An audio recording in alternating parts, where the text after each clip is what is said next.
It's coming out at the end of August, so probably in late 20s, potentially August 30th. They're going, or they haven't changed the date or updated it or anything, so it still lists that on the roadmap. I think they've done the last drop pods for August. They also added crosscore now, so at least for visors and like color pieces, so you can take any color mods that you have for any armor and apply them to any armors that you like. Or not visors currently. I think they're doing colors next. To be fair, they kind of have already had that at launch.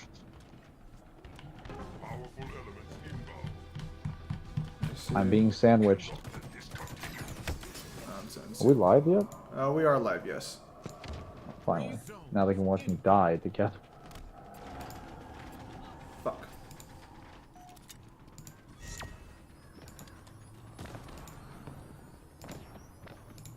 Hang on, I'm gonna have to try and sign the Facebook real quickly. Fuck. Now let's hope no one is over here. Really gonna get this repulsor. And we're gonna sit here and wait for someone to make a mistake. Mistake made. God damn it. Well, it seems you made the mistake. I did not know he was right next to me. Though he's on the radar, I thought he might have been above me because they do put a like a light outline around a dot when it's like on the same floor as you, but they don't put the outline if it's not. I see. Oh fuck, that was close. I don't like doing reversals in Halo. They're very dangerous. Why can't you just grow some skill? Why is that? I used to do them all the time in 4, but they were easier to do in 4. 5 onwards, they've been like they're super difficult. People are very precise.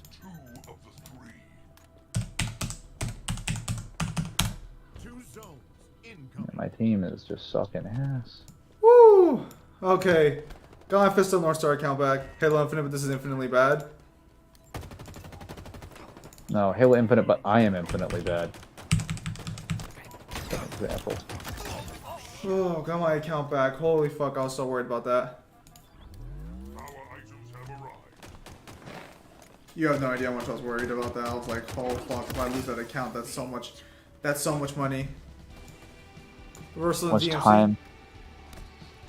Okay, you know what? I already have the account back, so I don't have to worry about this right now. Because I can't download right now while you're doing stuff. I just wanted the account back, that's fine. And actually, while we're at it... Reversals in DMC? No, I said reversals in Halo. So reversal in Halo is exactly what it sounds like. It's when someone starts shooting or like... I guess... I don't know how it's calculated, if it's calculated by damage. It's basically an award that's awarded when someone starts opening fire on you first. They start lighting up your character with damage, and then you attack them and kill them when they started like attacking you initially. I don't think it's calculated by like how much damage they do to your shield, but more so just if they damage you first. So they could technically hit the first bullet, but then miss every other shot, and I think it would still count as a reversal because you flip the tables on them essentially. It doesn't have anything to do with physics. Thank God. There's enough physics in this game to begin with. I'll figure it out later then. Melee attacks, assault rifle stuff.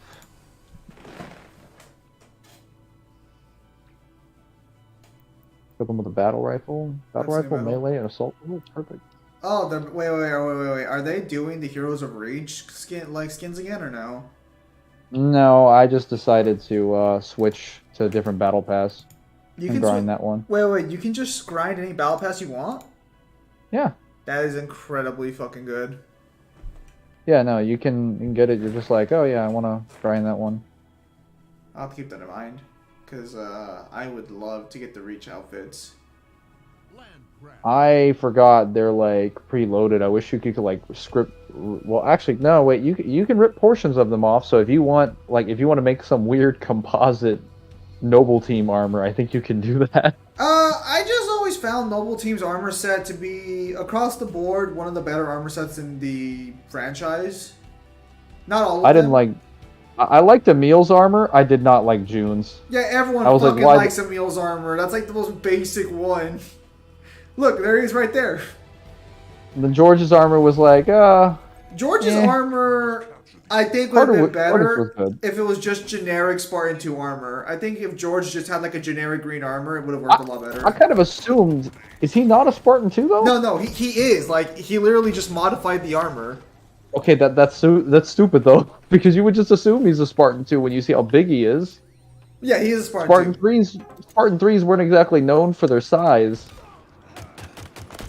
Kind of weird that a Spartan fucking 3 or a Spartan 2 is on Noble Team, though. You would think that's just a team of Spartan 3s. But yeah, that was supposed to be the point. Well, no. The problem is that, like, George is not a Spartan 3. He's a Spartan 2. Like, why is there a Spartan 2 here in a team of Spartan 3s? Look. Let's Next, you're gonna tell me there's an assume- ODST here. Oh, wait, there was. Let's assume that Bungie knew what they were doing when they wrote Halo Reach's like lore and didn't just look at Halo: The Fall of Reach for 5 minutes and say, yeah, we got this. You did not. You are just. I think you might be the only person I know that did not like Reach's story. I didn't, because it literally just butchered the book. It ripped it off and didn't make it like a better version or anything. It didn't go about it either way. Like, it ripped the same plot out and then made it worse. I don't recall Master Chief dying at the end of the book. He doesn't die at the end of the book. That's what I'm saying. Obviously, they changed some things. No. He didn't die at the end of the book. They didn't change that because it never happened. Yeah, no. The point I'm trying to make is like Noble 6 died at the end of the game. Oh. Sadly. What are you talking about? He's hiding in one of the facilities nearby. Should have double grenaded that corner. You should have. Dude, people have tried to tell me that for years, that Noble 6 survived. I'm like, yeah, I'm sure. I'm sure that's what they were trying to imply when they had you get stabbed by elites. Listen, shield if Noble 6 survived, I'm just gonna say that man's more fucking resilient than a Halo ring. He is. Either that or that elite has some poor fucking aim to be able to miss him at point blank range when he's being held down by other elites. If only Emil didn't die, Noble would have survived. No. The Probably. entire Covenant Armada, or the entire force of Reach, was closing in on his position. No. That just sounds like they didn't have enough grenades. There's no outcome. Like, you could have had the entirety of Noble Team on that planet with Noble 6. They all still would have died.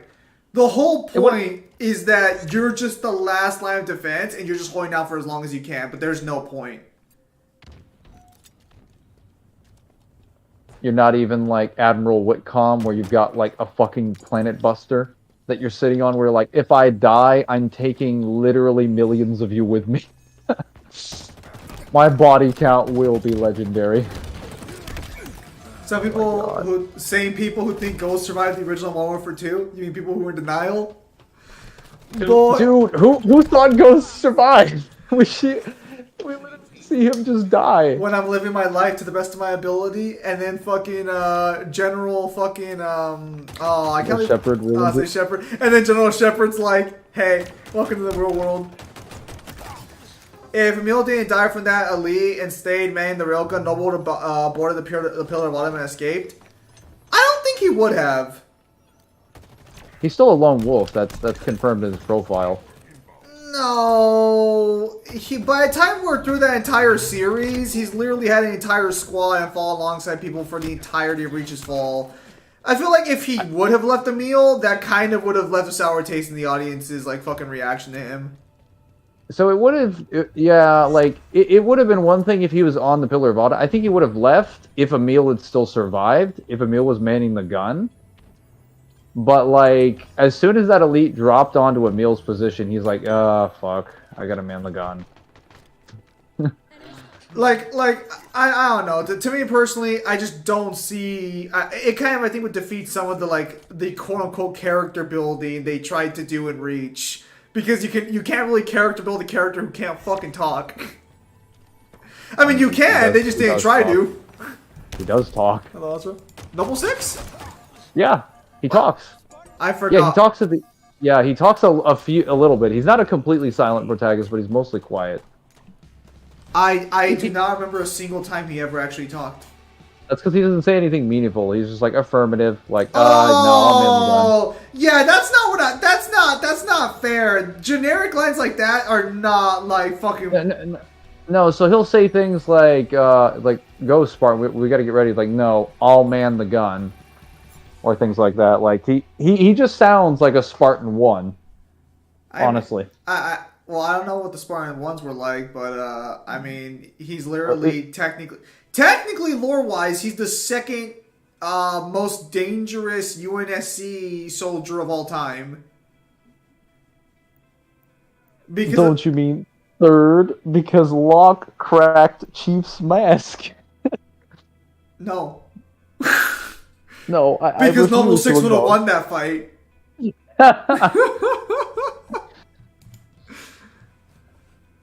Isn't Noble 6 a Spartan 3 though?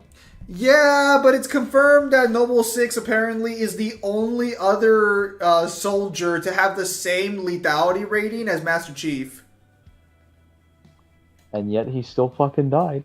I mean, let's be real here. The only reason Chief wouldn't have died is because Chief's luck would have revealed there's actually a bomb shelter right underneath where he was fighting, where he can survive the planet being glassed. Like, alright, I'm just gonna booby trap the door and everyone help me and we'll die. It's all like, Cortana, I need a weapon. There's a Halo ring right over there. Perfect.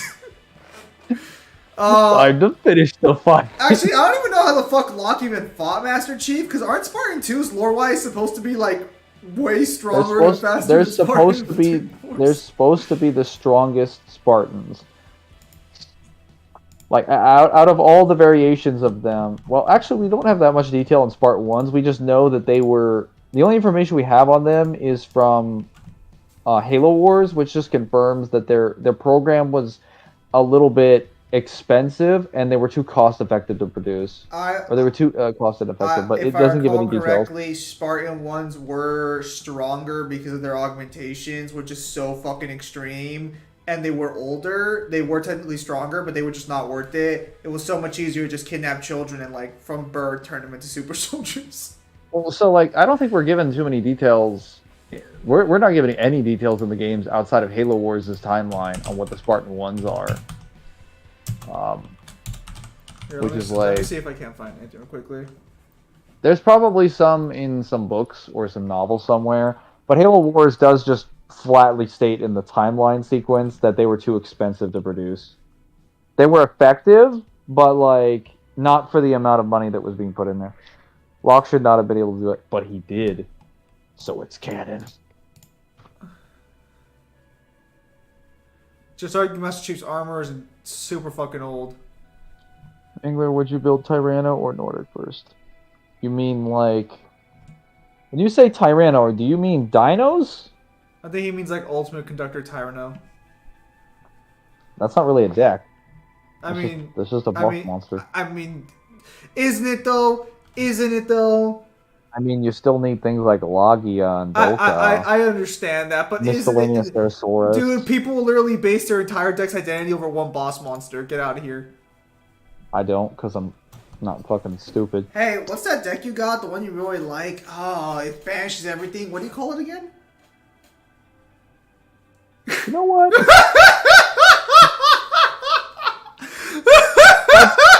that's different.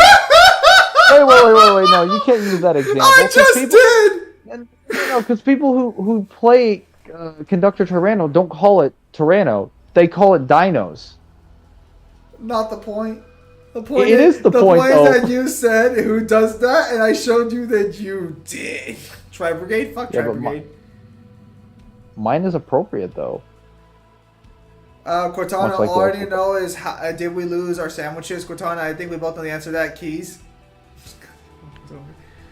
Man, look at all these Emil masks. I bet none of these guys even played Reach when it came out. Dude, that guy's armor is so bright, he's gonna blind somebody. It's just you trying to let the enemy know what your position is, soldier? Yes. I want them to see me coming. I'm like, that is going to be the fastest life that's ever expired. And then he got the quadra kill. Have you ever just seen someone do something incredibly fucking stupid and then it succeeds and you're just like, this is why I keep losing? Because 1 in a million odds happen and someone in this game saw that happen and now they're going to try it in their game and it's going to screw me over later on.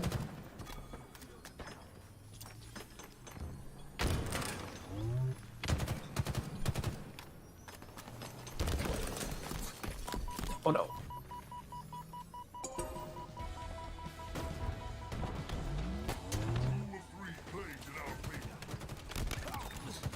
I still hate the fact they have not brought animations in. That's so stupid. Double kill.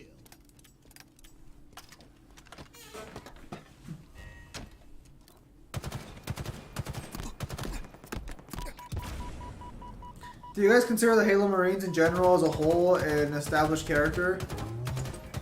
Halo Marines? Like, they're not people. They're just fodder. there are supported several. by both the UNSC's interpretations and Oni's, especially Oni's. Oh shit! I'm out of ammo. No. Whatever shall I do? He's not gonna fall for it. Oh, it's your favorite gun, the DMR. What the fuck? That's not the DMR. That's a commando. But it does the same thing the DMR does. No, it doesn't. Yes, it does. They can. No, it doesn't though. The DMR is not automatic. Oh, is that one automatic? Well, it's like, yeah, it's kind of low fire rate by comparison. So it's semi-automatic. I mean, if you saw how fast it fire, you might not want to Bro, say that. I can probably fire a fucking DMR faster. Okay. Okay, let's see this. Let's see this. I can match that speed with the fucking DMR. No, the DMR literally doesn't. It fires like dun dun dun dun dun. Like this is dun dun dun dun dun dun dun dun. Dun. Like there's clearly a difference. You could do better, human. Free zone. Nah. Shot call. It's obviously not known for its accuracy. I think the recoil is the bigger problem, and also the fact that you're not even It is. aiming towards your fucking target.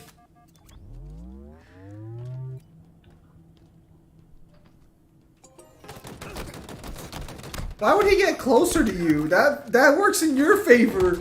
I know. Wicked God's animation when? Never. I'm gonna switch over to Dark Souls in a little bit once I get some hexes up. Time to continue the hex build run. Now we're gonna try this again. It's gonna work.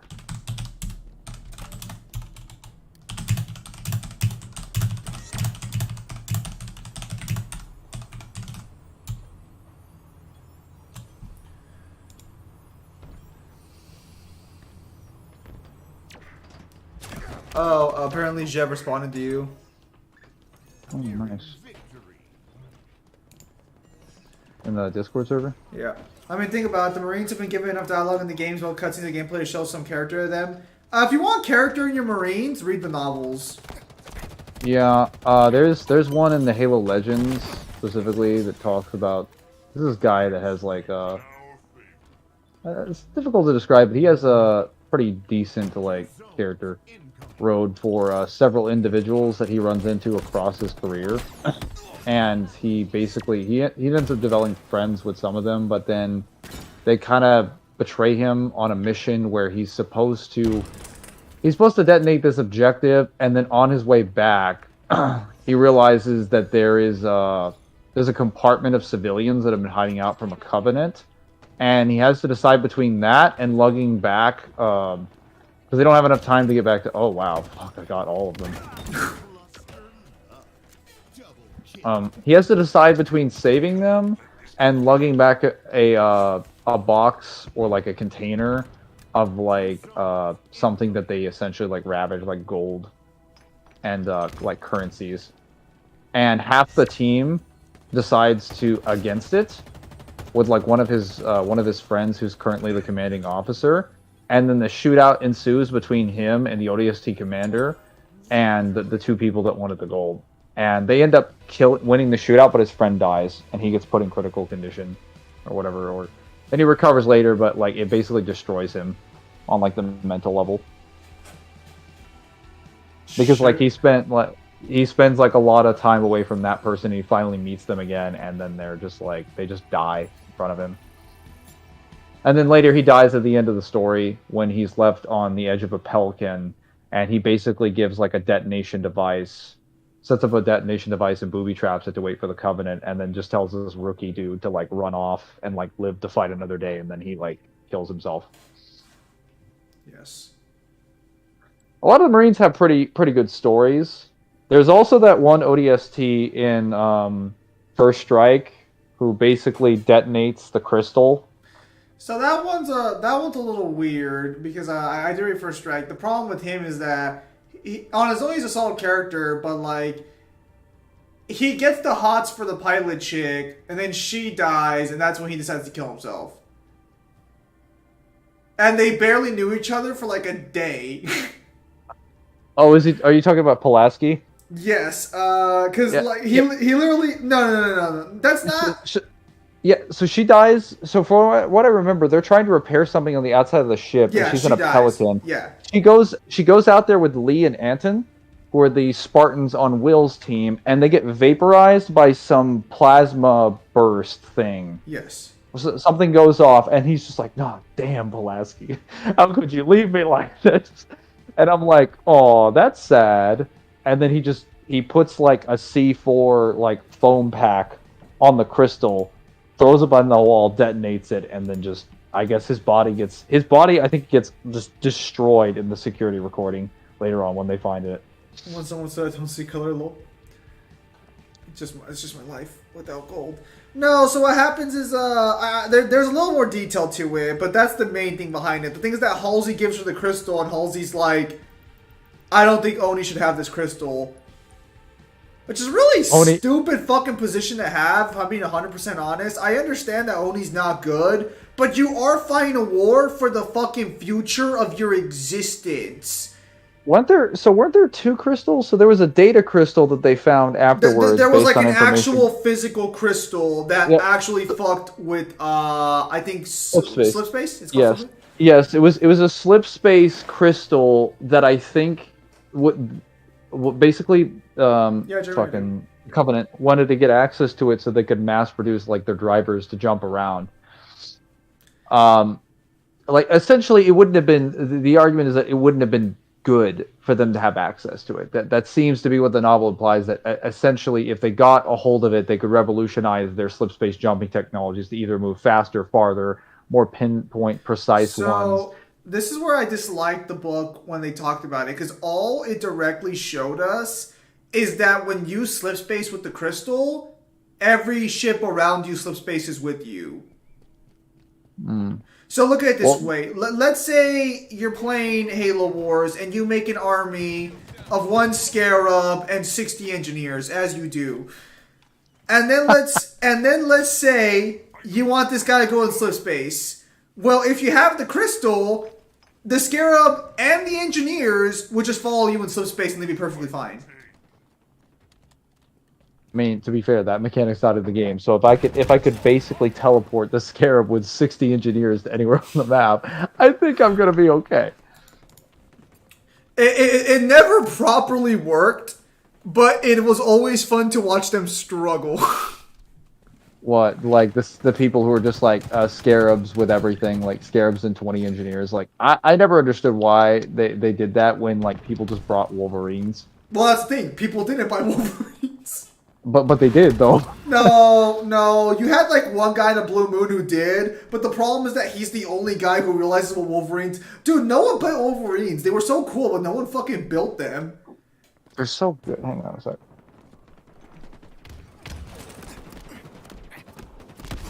Remember when the Verse Wiki made a rule about not to go Naruto to a higher level? I take it they removed that rule based on your excitement? I don't know if I understand Yep's question. He's asking me, said there are more packs that are much more potent than the first. Again, I'm asking him to clarify what he means. Well, he's asking you to give examples, I think, of like what hacks in DMC would be And then, stronger than base hacks. So I asked him what he's referring to. Oh, dude, this guy just runs around with a fucking rocket launcher the entire time. Yeah. Camping bitch. I'm gonna flush him out. Fuck that asshole. Anyways, going back to Halo Wars for a moment. Yeah, but so the thing is that unless you had, there's also the fact of like, if you have enough engineers, you can be an army of Wolverines. No. Yes. Not if you get flanked. That would require strategy on the opponent's part. Wow. I like how you were exploding and you got killed by. You could just hit and run though. No, you could literally just hit and because run. the problem is that like you're gonna start running out of troops. The Scarab would kill one of your Wolverines like every time you attempted that. No, I mean with like hornets or like airstrikes or things. Oh like yeah, that. like yeah, Anders. Like if you're playing Anders and they tried that, they don't have a fucking a Scarab anymore. I was gonna say they don't have engineers anymore. Cryo bomb, go burn. Yeah, Cryo Bomb was fucking stupid. More of the Wolverines. So in Halo Wars, Wolverines are anti-air vehicles designed for the UNSC. Anti-fortification, anti-everything that isn't fucking infantry, but still are also strong against infantry because they're just vehicles. Literally, if you have enough Wolverines, you could pretty much beat anything if you fire the rocket pods in the right. Laughs at the guy who built the army of hunters because he thought they were cool. Actually, no, you can kill a decent bit of hunters. It's just during the reloading period, you'll probably lose your Wolverine. So, like, the Wolverine's active ability, I think that role's still there, assuming the first wiki bio for Naruto still hasn't been updated. I mean, I haven't checked that. I just assumed because you were saying that they removed it. So, the thing about Wolverines had this, which Halo Wars Uber unit is better, Vulture, Scarab. Are we talking individually, or are we talking, like, max amount? Are we talking in like what tactical circumstance? The tactical circumstances, I built 6 Vultures and I ran it down. Because, like, I think you can only at best get, like, 3 Scarabs. No, you can only get 2. Oh, okay. So, the Covenant had a max count of 50, and Scarabs cost 20 each. Vultures, I think, cost 6 each, and you can get a max of 6? Yes. Yup. You can get 6 Vultures. And it was wonderful, wasn't it? It was disgusting, but also wonderful. That's why I personally think ODSTs were probably one of the strongest units in the game, because they actually countered most of the Uber units if you had enough ODSTs. Dude, why are they always around us? What is this fucking flanking? You guys don't know anything about a fucking battle line. Like, literally, do not let them flank you. Anyways. Run away. Max amount? I think more often than not, you'll get more bang for your buck with the Scarab than you will with the Vultures. The Vultures can be really good, and I thought they were really fun, but if I'm being 100% honest, they die really fast. And that's also you can't really counter a Scarab through building units, but you can counter Vultures by building anti-air. Or, as I like to call it, the Suck Squad for the Covenant. I actually think you can consistently counter things like Scarabs pretty easily with Wolverines and Vultures. I've seen the amount of damage that Vultures do. Even like 2 Vultures can fucking destroy most of the Scarab's health, but like 6? Bye-bye Scarabs. No, the fucking problem is that the problem is that they target. So the thing is that the Vultures usually don't target the same target. Hello, Manto. And usually fucking the Scarabs will. So they Well, just shred them instantly. That's not actually true. You can have them all target the same unit. They I mean, take you've got- so long you- to move around. I know what you're trying to say, but the problem is that the vultures move in a single fucking line, and when you tell them to start attacking somebody, the fucking other assholes How start fast going can you- around the How fucking. fast can you move things? Because it's not that difficult to move them in two different directions. Well, and then have them okay. fight. So, like, if your vultures are all set up, cobras, hunters, and brutes can hard counter scarabs. No, they don't. Cobras do not hard counter scarabs unless they're all locked down, and even then, it depends on like if the scarab can kill a couple of them in time. Hunters, brutes do not counter scarabs. I don't know what the hell you're talking about brutes there. Brutes were one of those weird units where they were kind of good, kind of not. They were Depending on better. if your opponent had air units. They were better than the elite honor guard at least. Didn't stop me from making 50 elite honor guards though. Hunters count area vehicle, but honestly, on their own against two scarabs, they would win. But like the cost would be so massive, it's not even worth discussing. So that's what I was gonna say. The ODSTs, you can just drop them around the scarab, and the scarab has to attack the ODST. Oh, So they have to flip her. ODSTs counter scarabs because the scarab's AI. I wouldn't say the unit by itself like counter scarabs. 42 brutes can slaughter 3 or 4 scarabs. Again, we're just talking strategy, like how easily you can do it. Dude, stop fucking jumping like a leapfrog, you dumbass. When I say you can't build units to counter something, I mean like in the case of like let's say they build fucking a bunch of hornets or like fucking vultures and the enemy has to build anti-air. You can't build an anti-scarab unit. The best you can get is you can get anti-vehicle, but it's not too like effective depending on what anti-vehicle you're building. Max Cobras can slaughter max Scarabs in seconds. Yeah, if they're all locked down and pinned and ready to start firing. But if you take 2 Scarabs versus an army of Cobras that are moving around, they are not going to do shit. Because the fucking problem is that Cobras need... This is more of a problem with Halo Wars as a concept of a game rather than like the actual game like concept. The problem with Halo Wars AI is if you bring in a squad of fucking units... They don't all fire at once. They move around to give them space to fire.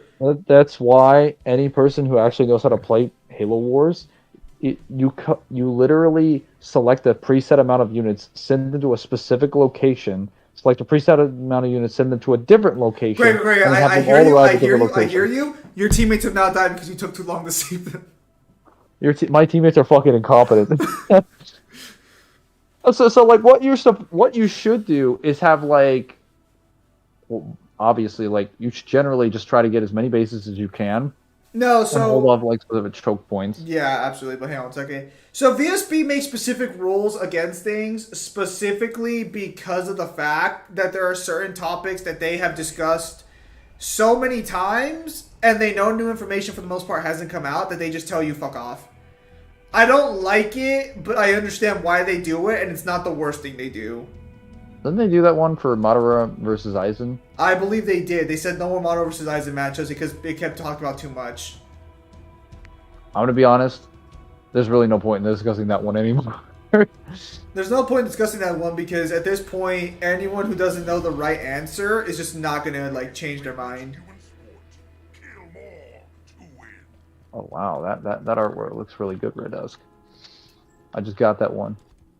Do you finally have the original, like the thumbnail for the first fucking harem thing done so we can finally like get that out of the way? We have it recorded, but still.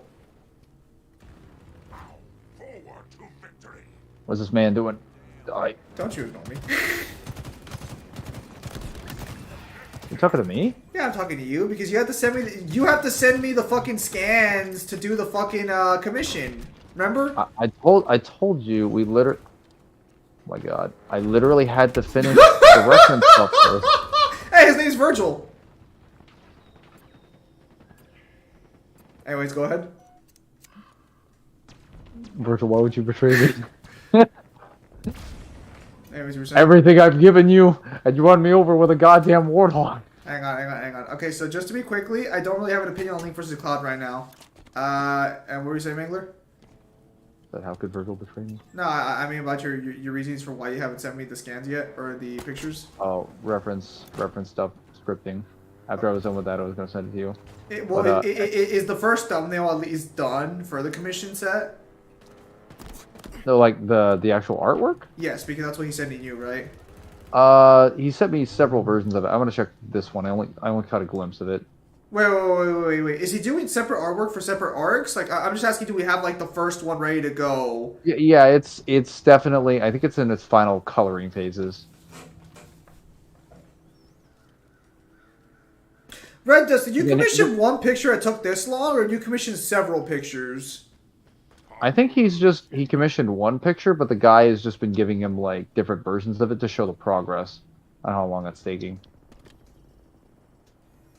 Power items now available. Is he doing this hand-drawn, one picture?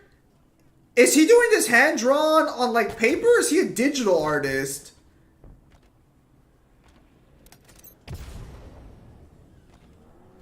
Because this seems like a very long stretch of time. No, guy's pretty booked with our commissions. Okay, so instead of just doing one commission at a time, he works on commissions at the same time. Like, he works on multiple at the same time then.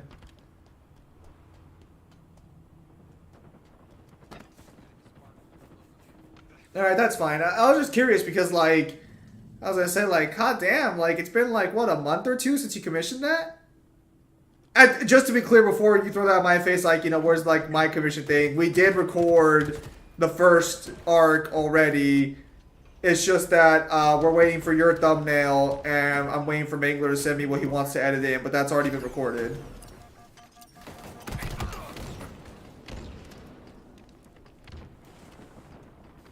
Okay, yeah, I was gonna say, anyways, go back to this. Zim, do you think Bleach is universal? I do not scale Bleach, but I still think it scales high. Well, actually, no, that's right, because Naruto got buffed. I think at the time Madara versus fucking Aizen was being discussed, that was a pretty clear win for Aizen. Because of his immortality with the Hogyoku. Because I personally stand on the fence, and you can argue that the Sharingan can counter Aizen's fucking Kyokoi Sugetsu. Assuming I remember the right fucking sword here. What's your opinion on Final Fantasy 16? Looks pretty good. Why are the players highlighted with bright colors? Because people apparently can't tell map. Lolzim, did you know G1 gave Cloud City on Final Fantasy Tactics against Link? I've heard, well, I mean, I'm gonna tell you right now, like, canonically, Dissidia is canon of Final Fantasy. It is. And people just don't want to use it, because if they fucking use it, you basically have to argue, basically, that every protagonist scales to Dissidia. Where'd the enemy go? As for Final Fantasy 16, I don't know. It looks pretty solid, but I have to wait and see for more, like, context. I actually have Final Fantasy 7 Remake. Like, I bought it on Steam. I still need to play it. I was thinking I was gonna mod the game a little bit beforehand. They gave Cloud versatility advantage. And by the way, when Clyde does a DMC video, you guys gonna respond to it? I'll watch it, but like, as long as there's nothing wrong with it, like, if there's missing information, I might mention it in a separate video. But like, I don't really like fucking talking to that crowd of versus debaters. Well, we'll think about it.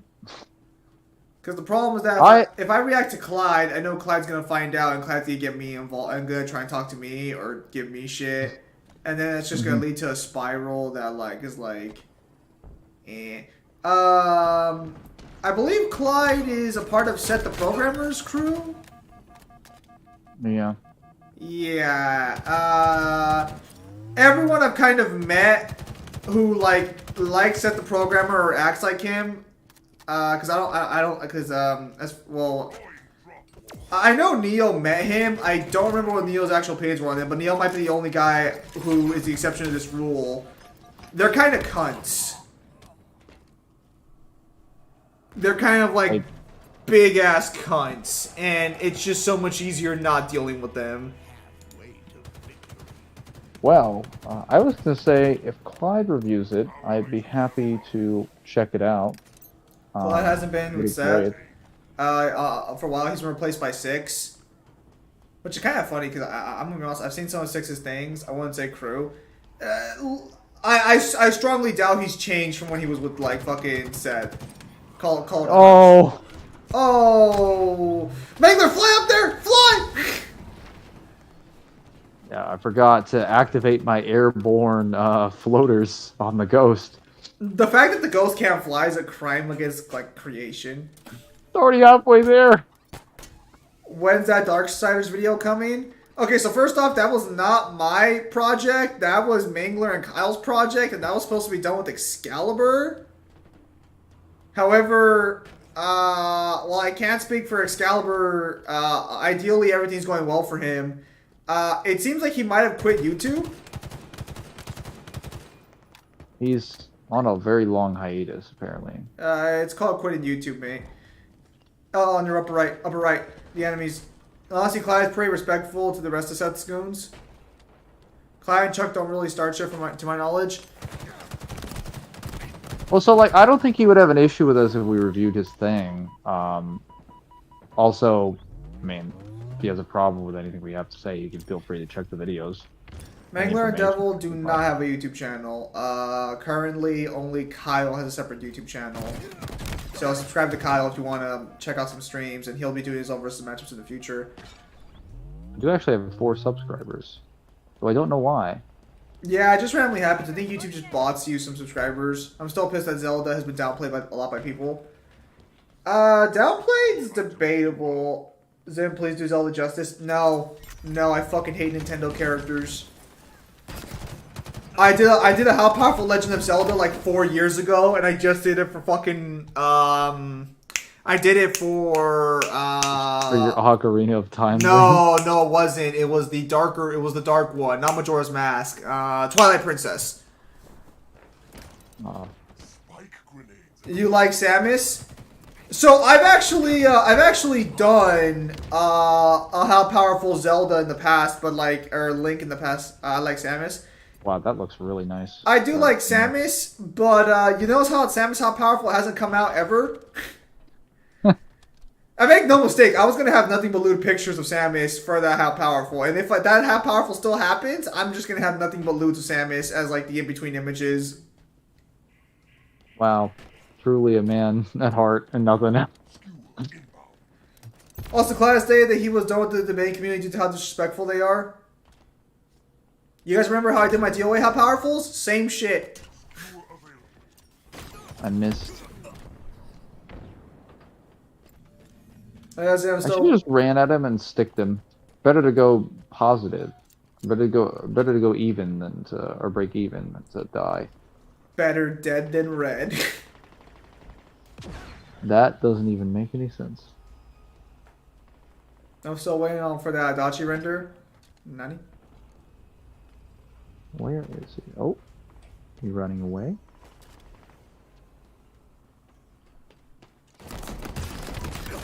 Oh, that was pretty nice. That was very dangerous. Nonsense. Oh no. I think Link should be at least planetary using skills to the gods who created the planet. I believe the gods created the universe, if I'm not mistaken. I actually, listen. I won't scale Game Link, but I did buy, I think most, if not all, of the Legend of Zelda mangas. I can like scale Manga Link if you guys want. I'll scale. I was currently in the middle of reading Link of the Four Swords. The mangas are nice. Neo said they're not canon to the main games, so I'm not like really too big about it. Technically, I do have a YouTube channel. Also, when's the Cloud review? I'm free Tuesday, Wednesday. Well, he hasn't done it yet, as far as I can tell. Wait, where the hell are we? Oh, that's right. I was gonna say, wait, I'm not on stream channel. That's weird. Depends entirely. Oh yeah, it depends entirely on like, you know, when he's got freaking. Fuck! I need to work on that fucking other side script. Son of a bitch. I'm barely 2 pages into this thing. I think it's gonna be like a 10-page script. I feel like if he did a video on it, it would basically just be like, yeah, some of the stuff is good, some of the stuff is okay, and then like you can make these. It's gonna be like, yeah, you can make these arguments, but you don't really need to. Or you can make these arguments, but they can be done better. That's probably going to be the worst criticisms I have, unless he has a completely different interpretation than what I'm expecting. Because if he accepts like most of the source material, POC and stuff like that, then we're not really gonna have a like. I don't think there's really gonna be like too many issues. It'll really just be specifics. Because, like, I have been noticing Clyde's videos on Bleach are a lot less power scale-y. Because he does talk about themes and whatnot, because I think that's important to his interest in the series, which I can respect that. But it is like when he explains, for example, like what Lily Barrow's power with the X-axis is, he doesn't call it what it is, which is durability negation. He just explains what Lily Barrow addressed it as, and talks about how like broken it is, but doesn't really explain that it's, you know, durability negation. I think because he's probably trying to like not go in detail. Also, Yeah. Master should say transcend time. Yeah, but the context for that, I just say like the context for that transcendent statement is in its ability to travel, time travel. That's confirmed in Ocarina of Time. Is that my comment up? What do you think that? Oh, good. What do you think Death Battle will use? Do if they do a DMC character? Well, what do you think they will do if they do a DMC character? It depends on who they use it against. Alright, I'll do one more, and then it's time for Dark Souls. Hour and a half.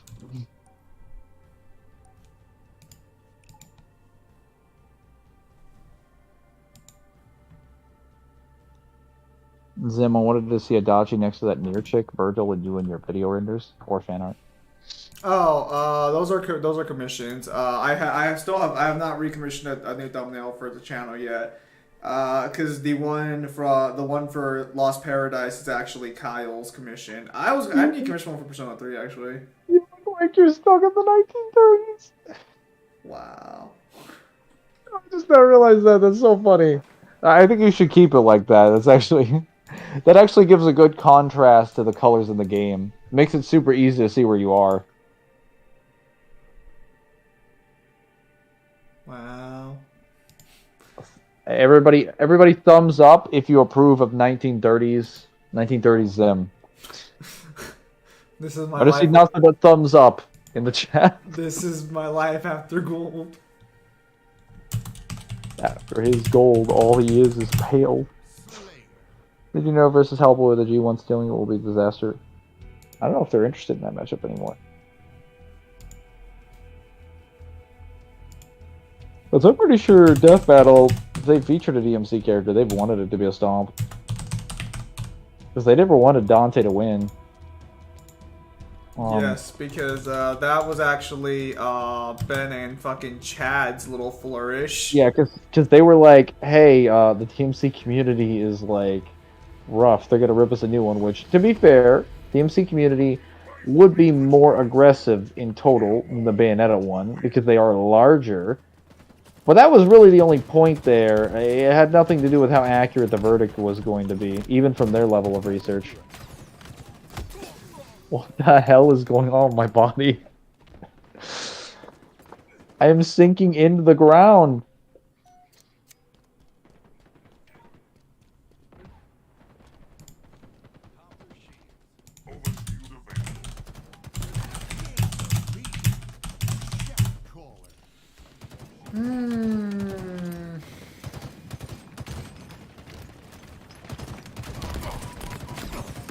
Can somebody move up and attack the guy with the overshield instead of it just being me?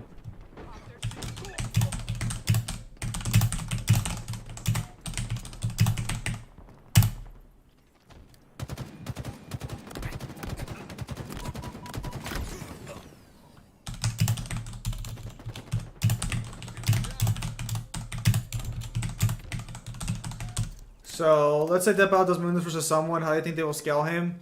They'll give him probably Uni. I think at this point, like Uni DMC is so common, so accepted.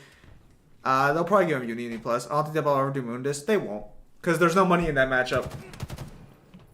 Yeah, maybe at best they might do like Mundus versus like I was Jubileus gonna say the only way we would see a Mundus or Chakra matchup Barton. is if fucking like Nintendo or something, or if like Bayonetta, for example, fucking sponsors like a death battle.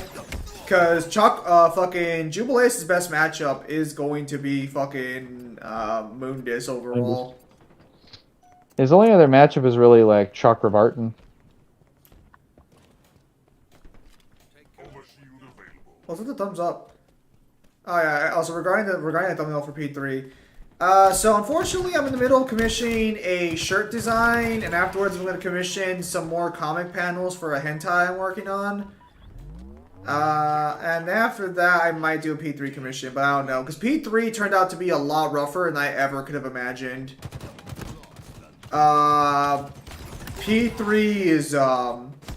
is rough.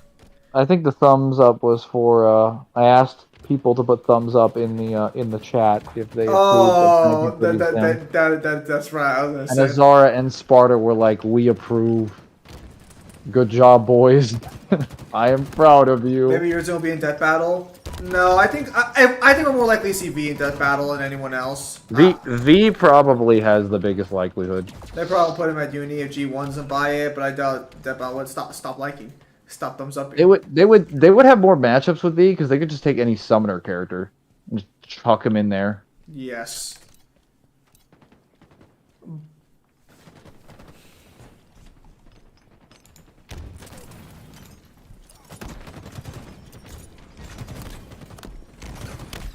Of course, P3 is rough and really old. Mechanics are as good as before. I'm still surprised Ozra hasn't been in Death Battle. He's not a popular character. Enemy halfway to victory. V versus Rhino, maybe? No, that'd be a fucking waste. The best matchup for V, ironically enough, is probably going to be...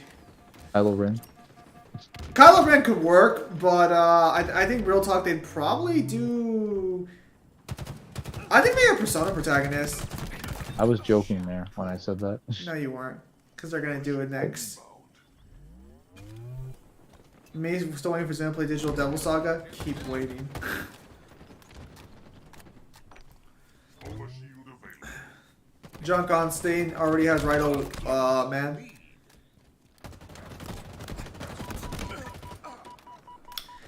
Have they confirmed SMT showing up this season or not?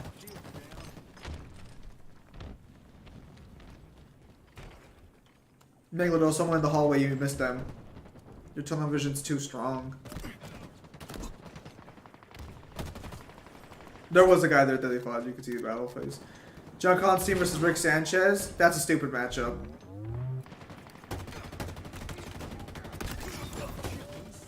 If you're gonna have Rick in that matchup, it has to be against the Doctor or Stewie. Isaac for the 3 moons.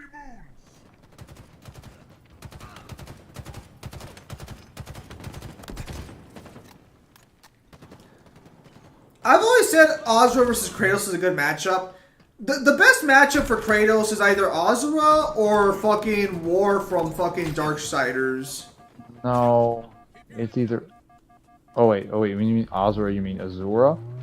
From Azura's Wrath? Yeah, who else would I be talking about? Yeah, no. War is not a good matchup for him. They have nothing in common thematically. They're literally like warriors, honor bound, and they both regret tragedies they've committed. They also both feel. No. The difference. There's a very big difference there. War is framed for it. Kratos is bullet. I meant killing his people, not like the fucking crime he committed. I don't think that's. They're also both Very gods of different war. circumstances. That's not even true in the case of fucking Darksiders. But it is. He's just called War. That's all you need. What's the best matchup for Death? Darksiders. The guy from fucking Soul Eater. Items of power have arrived. I got a better matchup. Baldur from Bayonetta versus Arius from DMC.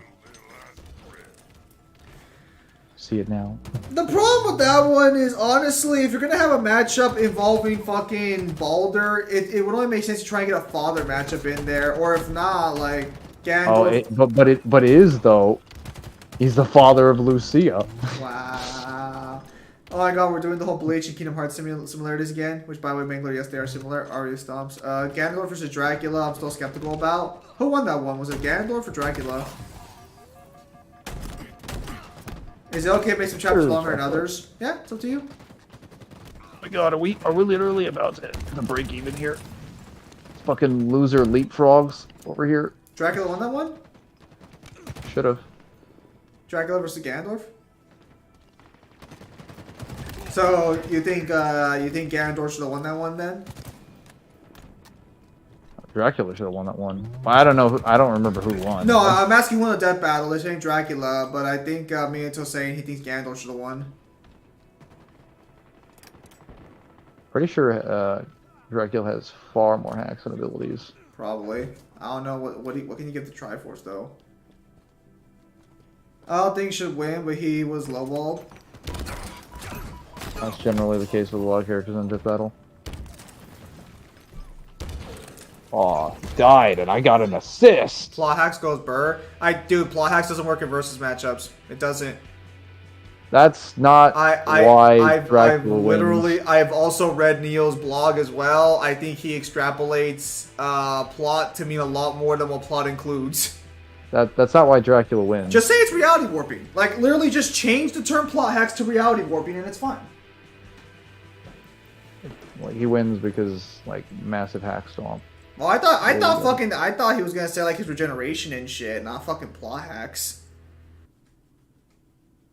Alright, time to go to Dark Souls 2. Plot hack seems to be like that seems like such a bad crutch too. It's almost like fucking just running to like the one thing you know 90% of fiction doesn't have. Like what the fuck?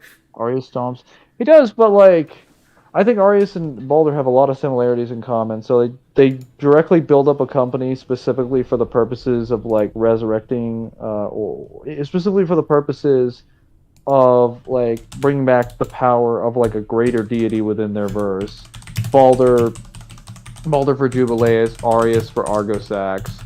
They directly have communications and connections with one of the main characters of the game, of whom they have a familiar relationship to, which is Baldur versus Bayonetta and what's his name, Arius versus Lucia. Fuck, there were a couple other ones. A couple of similarities I remember being between them. G1 did. I have to sit down and think about it. Hang on. G1 did Darth Vader versus Obito and Obito won. Didn't they say fucking Obi-Wan beats Didn't they say Obi-Wan beats Kakashi though? Or am I wrong? Darth Vader should win against Obito. He's got 5D power with the Force. Oh, shit. What's happening here? What? Why are there dogs? I mean, Cyber thinks Vader wins, majority picked Obito. I think Vader has Obito, unless Obito's got, like, way faster speed. So, I don't know where you got 5D hacks from. There's not 5D scaling with the Force. Jibito is far stronger than Kakashi. Wait, what version of... Oh, Ray, when Death Battle does, like, fucking Naruto characters, they get the Mangler still alive, still alive, still alive. Noxus Erasure, Type 2. You mean Existence or Erasure? Why was I down here? I'm gonna be honest, I don't even think affecting non-existent things makes your erasure stronger. It just means you can erase things that don't exist. That doesn't necessarily make you stronger in a regular existence erasure. It doesn't even make it, like, you know, better. Well, see, this is the problem I've been having versus community. I guess it does makes it more encompassing, but it doesn't make it better against people that don't already exist or resist. Well, see, that's where I've kind of been stuck in this position of like, a lot of times people will be like, oh, well, he erased me, it doesn't exist, so it's better than normal existence erasure. And I'm like, why isn't that just a range thing?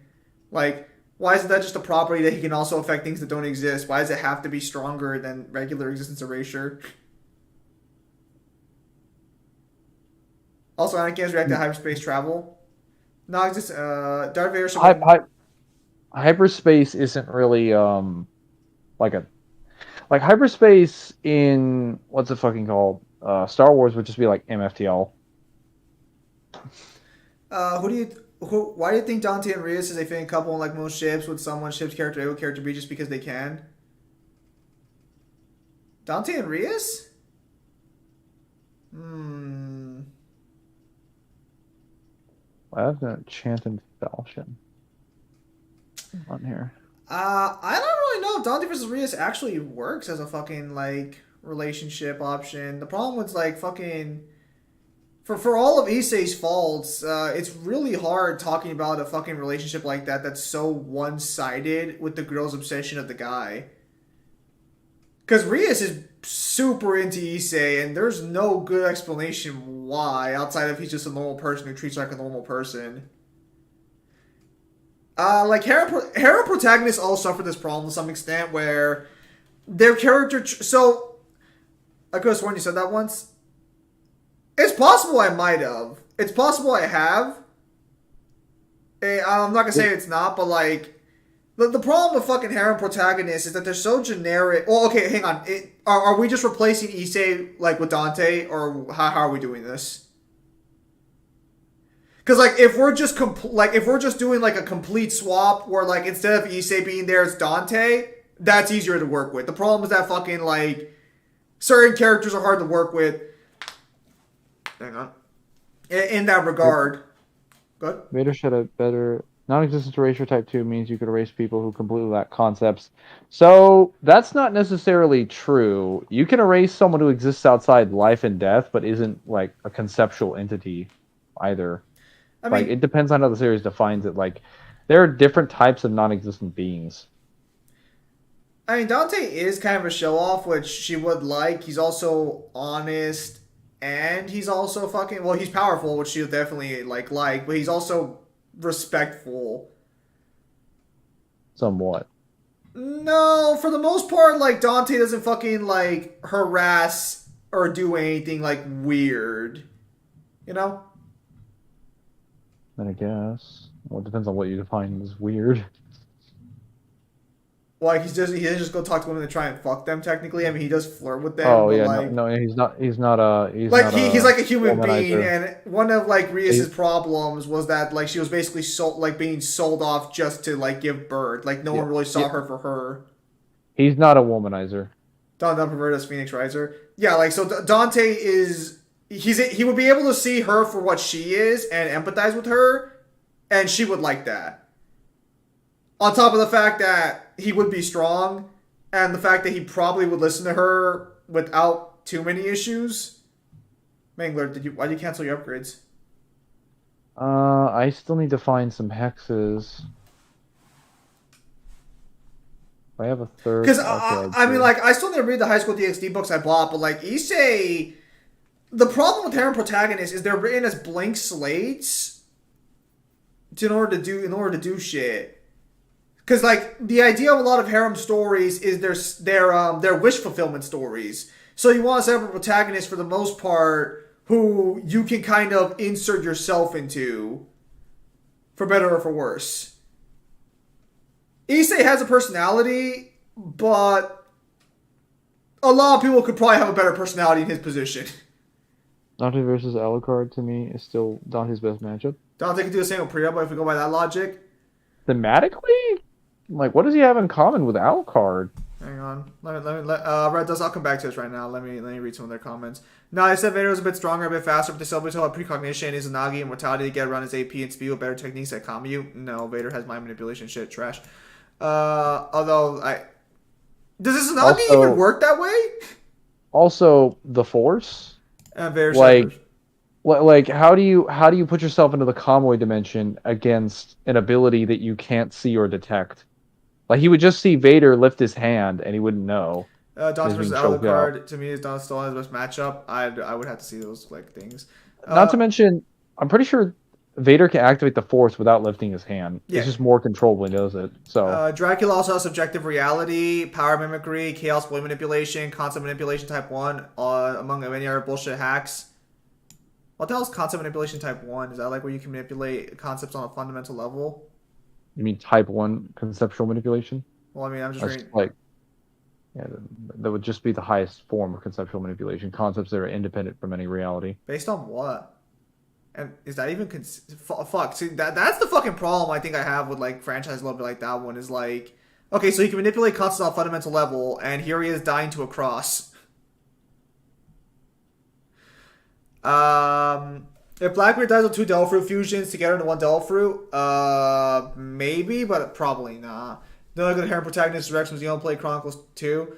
I don't know who would win in that fight between Dante and Alucard are kind of broken. Dante's not as perverted as Phoenix, so they're trying to say. Something like that, yeah. Dante could do the same with Pyrrha, but the problem with Pyrrha is that Pyrrha doesn't really have that much of a fucking character to work with, because she was literally written as just a girl who's incredibly competent and almost...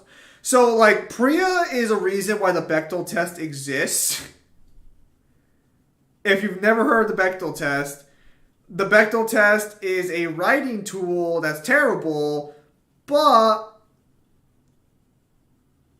the idea behind it is it's supposed to tell how much agency your female characters have that isn't involved with a man. And the problem is that Priya is so heavily involved with Jean, it's hard to tell, like... You mean Pyrrha? Yes, Pyrrha. Did I say it wrong? You were saying Priya. I'm like, who is this Priya you're speaking about? My bad. It's been so long since I've actually watched Ruby, I think I forgot how to pronounce her name. I thought you were talking about Pyra from Xenoblade. I'm like, what the fuck? Why is he talking about... I have never played a Xenoblade game, so I would not be talking about that. But that's why I was really confused. It's because the weapons the Belmonts use can negate Dracula's hacks. Why? Pretty sure they have the power of God. Something. No. See, because this becomes a real big problem. Because if they only have blessed weapons and those counter Dracula's hacks, Dracula gets countered by holy weaponry. You don't just argue that the Belmont's weapon specifically does it and that's it. Unless there's something special about the Belmont's weapons that only is specifically designed for Dracula, that's a massive weakness. The Vampire Killer for sure is. I don't think all crosses in Holy Water that they have access to do, but I could be wrong. Vampire Killer for sure is a very super specific holy weapon in Castlevania. Well, so I'd have to read the lore on that weapon later then, or well, I don't really personally care. I don't feel like doing Castlevania stuff, but like I'd have to read the lore. I do, but I have to get done with my projects first. Pyrrha wanted to have someone who sees her more than just a prodigy and beatable champion, someone who sees her as just a person who walks in the same ground as anyone. Dante wants to be seen as a person who walks in the same ground as them, just a demon. Dante actually no. Dante does not want that. He just wants someone to fight. Yeah. like I'll be honest. Like Dante kind of gives up on having like romantic relationships pretty early on. Well, because why would he need a romantic relationship when Rebellion's right there? Well, it's because like he kind of realizes like. The thing is that Dante regular life wasn't meant for Dante. Like he might have wanted one at one point, but by the time we get to DMC5, he's lived his life so fucking completely that he's figured out what he wants to do, and it's just stab his brother all day. Like kill demons, hunt, investigate. Like he enjoys helping people and stuff. Like that's something that he enjoys. But like doing his job is his life. And it's so fulfilling, I don't think he needs to do anything else. Zim, holy weapons don't always work on Dracula. His region is still potent enough to recover from it. Dracula is powered by chaos, opposite of God, and Belmonts are powered by God. We will do Castlevania games, etc. Alright, that's fine. Virgil's WWE verse. Hold that thought in case Kyle shows up, because he's the main WWE guy here. They're holy in nature, but only weapons and characters powerful to fight Dracula can exploit that weakness. Dracula has no rando civilian that can just wave across the Dracula and kill him that way, which the Belmont whip is strong enough to do. Wait. So are you telling me that if someone can kill Dracula and has a holy weapon, they just negate all of his hacks? Like, if they're, like, comparable to his tier, and they get a holy weapon, none of his, like, hacks would work on them? Hope that didn't destroy my weapon. Oh, there we go. I mean, he's trying to be his own man instead of someone who's supposed to be as great as his father. That is true. Kind of establishes that, like, yeah, I'm better than father. As usual, series I know is being discussed while I'm at work, lol. Yeah, sorry about that, Devil. We don't plan these. Well, we do, but not really. Well, no. We plan a stream. We don't plan the conversations that happen on stream. Oh yeah, no. I thought you were referring to the stream. My bad. Oh, I missed. Well, the thing is, like, I don't really want to touch Castlevania with like a 10-foot fucking pole because I feel like it's one of those verses to where, like, if I have a different opinion, I'm gonna have to like sit down. Not exactly. I still need to be pulling enough effect. Okay, Ryan, do me a solid if you really care enough. Send me a link to the weapons the Belmonts use so I can read their descriptions and figure out what's going on here. Do you fear the light and the dark? I have both. Well, no, I don't have light. I just have a torch that uses It light. does count as light. Not that kind of light. Because I was gonna say, like, I kind of want to, like, I feel like if I fucking actually am gonna get like a proper conclusion out of this, I'd have to read the material myself, and I'd rather not. But like, I mean, the thing is, it's kind of like Warhammer. I bought Warhammer games to play because they're turn-based strategy, but I also bought Warhammer games because like every time we were fucking streaming, we like at some point talk about Warhammer. So now I'm playing Warhammer games to learn about it.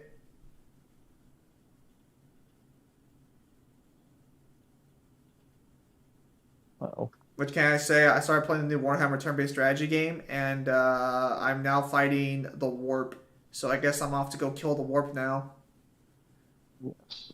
First it was the Tyranid swarms, then it was the Read the Necrons. comments. What? Let me read the comments. It's just still fucking it's still fucking like Castlevania shit. Nothing to worry about. Oh. I don't scale Castlevania. I just played. Zelda's I greater than played. Castlevania. Damn. Well, I was gonna say I played Castlevania 64, the original Castlevania. You played I played the, Super Castlevania 4. I'll say you played the action RPG games, right? Castlevania. Lords of Shadow. Thank you. Yes, I was gonna say whatever the fuck it's called. I have played a lot of Lords of Shadow, many hours of Lords of Shadow, and I played Symphony of the Night. I have not completed any of them except for 64, but I'm on the last level of 1. Jeremy, where did you send those and links? Did you send them to my YouTube comments? there are a lot of Castlevania I lost 2 games. subscribers. Guess I'll go kill myself. It's time to end it all.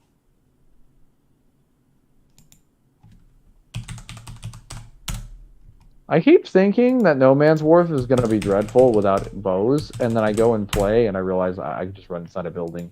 I'm fine.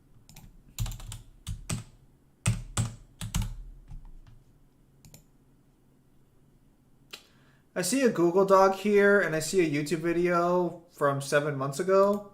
Is this the one about... Oh my goodness, this is the Udon comic one. You sent to me 7 months ago.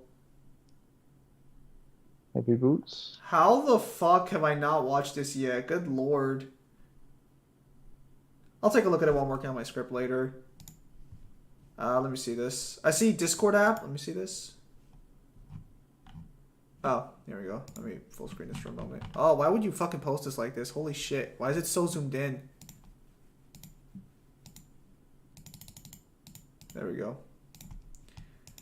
Okay, seeing as the MGR moved at the exact same time as the laser was fired, all I have to do is find the ratio of links that the laser and the MGR moved and multiply it by 0.9998. So relativistic speed here. Okay. I'm assuming the Google Doc talks about the speed. Should Ackman be a power scaler? No. He's better off doing what he does best. Getting the trouble.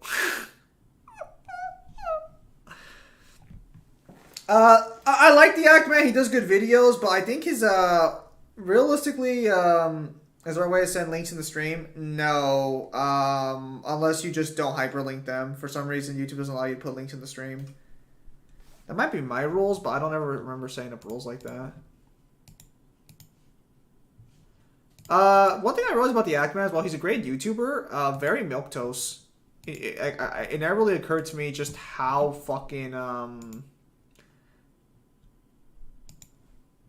how basic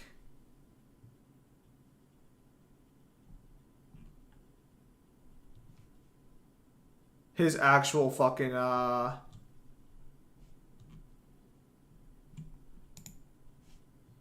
Content? How basic his takes actually are. Hang on. I'm trying to check a guy here. You know, I should check out. This guy has a lot of other side videos. I might have to fucking check him out and see if he's actually got some files I want there instead of just having to grab them myself. Might save me time. There's a lot of throwing knives. Your mom's a lot of throwing knives. I'll say maybe Ocarina of Time Link or Link to the Past Link could win a Link Battle Royale. I would not know. I barely know anything about Link.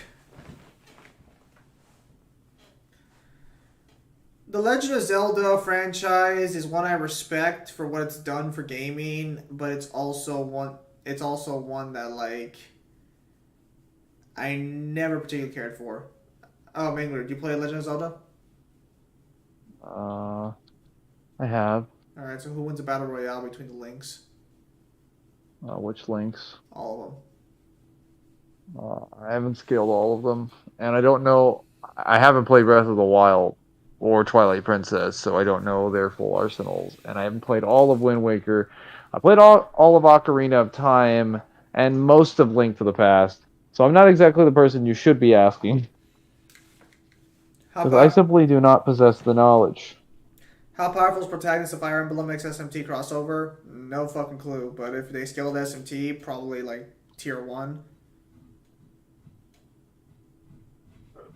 So I had a lot of trouble finding NPCs in Dark Souls 2. I think I almost ran into like no NPCs at all my first play in like my playthrough. You probably weren't looking around then. Well, it's like that. That's just it. Like in Dark Souls 1, they're super easy to find. I think the only guy I found was that spear guy who tries to betray you because he's just, you know, right there in the open.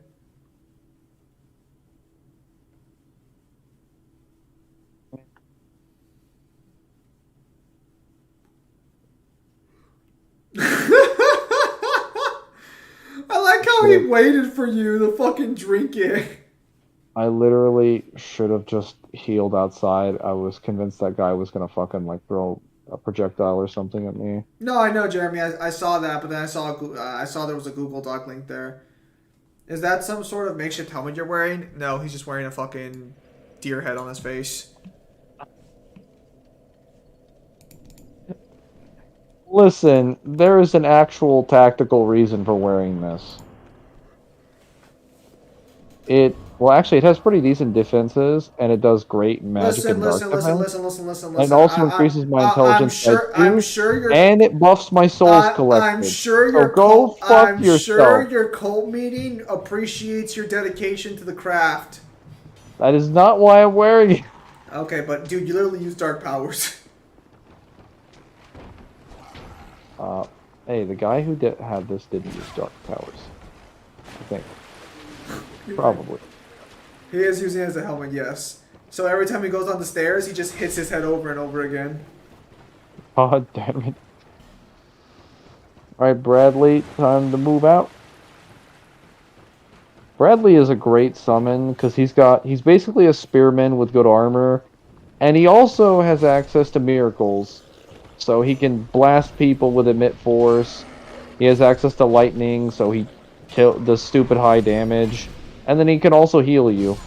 He's everything you want in an NPC. He's also very respectful. It also reminds me, for those of you who have been following along the laptop saga, because I bought a laptop, I think like 3 weeks ago, to work on other projects while to help make my life easier to work with things. And so I had to return the laptop because it broke during the middle of a stream. A couple days ago, they didn't tell me this. I found out they had removed my laptop from repair and just suspended the repairs completely. Now, obviously, that's a problem because I don't know what the fuck's going on and I want my laptop back. I spent a good chunk of money on that shit. So I called them today to find out what's going on. And I'm kind of happy, kind of not. So I'm happy that the repair process, or I'm happy that they did confirm I did nothing wrong. Apparently, they built my PC, they built the laptop so poorly, they couldn't fix it. You gotta get him away from that box. Oh, shit. So, I'm getting a new laptop, because apparently they're going out of their way to build me a new laptop because of how bad it was. Like, this time, You pay me money. I'm just like, oh, bro, I need that laptop for college. What the fuck do you mean?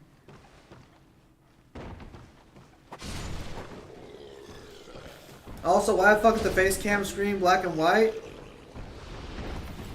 I have literally explained it in this stream. Like, when did you join this stream? I've already explained like twice. I actually wasn't paying attention for that part either, but that's okay. Don't change it. Well, no, it's okay, Mangler. I know you and Devil don't listen to a word I say. It's okay. I'm kind of busy. It's okay. I'm not dead on the inside. That'd be ridiculous. Come on, up the stairs like a good little boy. I actually did not notice for some reason. I have no Pharaoh's Lockstone. Oh, that's kind of embarrassing. Maybe you should shove your fist in there. I don't think that works. Didn't think I heard it, or I was walking around my it's my own house while explaining it. I need some dark armor. Didn't think I heard it, or was walking around the U. Where does the U go there? Oh, while you explained it. Okay, I was gonna say it's like while you explained it, I'm assuming. So when you hit bronze, the entire stream just go dark as you fight to restore the concept of it. I'm not hitting bronze. I'm already back at silver 1.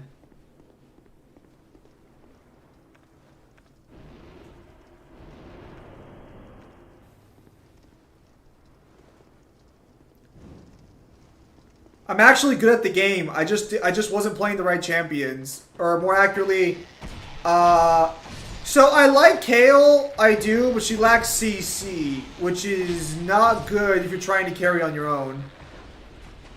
I was actually getting to get the answer. I mean, or you can just not care and move on. Like, I mean, it's not really a big deal. It's just an inside joke for the people who fucking like watch the streams. If you pay attention at some point, I'll probably just say it again. Here with the shortcut open.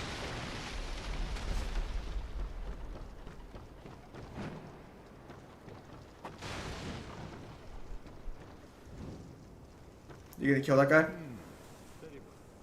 Depends on if he has something. Oh, you've good stuff.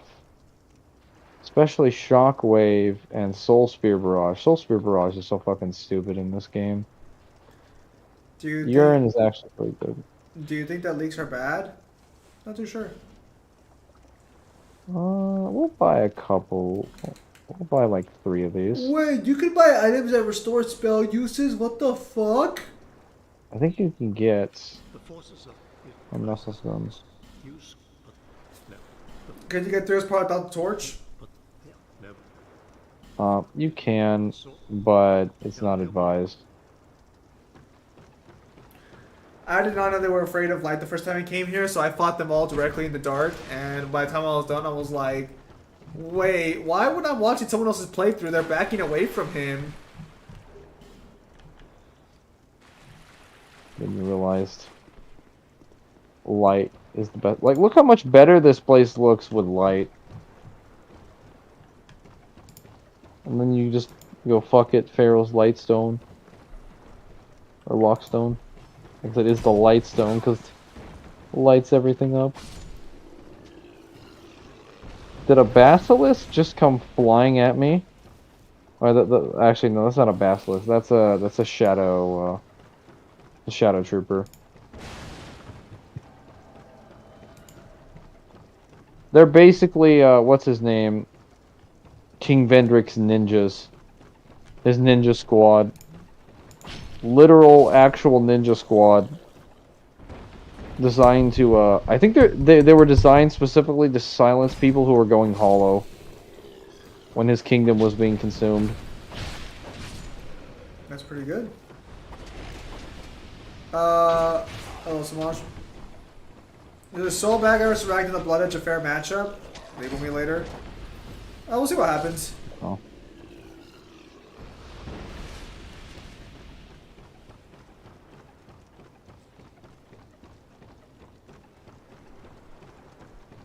I think Soul beats Ragnar right now, like AP wise.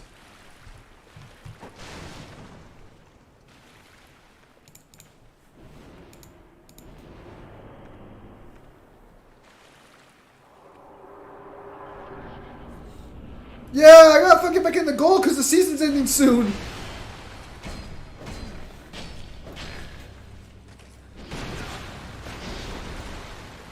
The research seems so half-assed back then. Yeah, every power skiller who started fucking, oh boy. We were all bad at the start.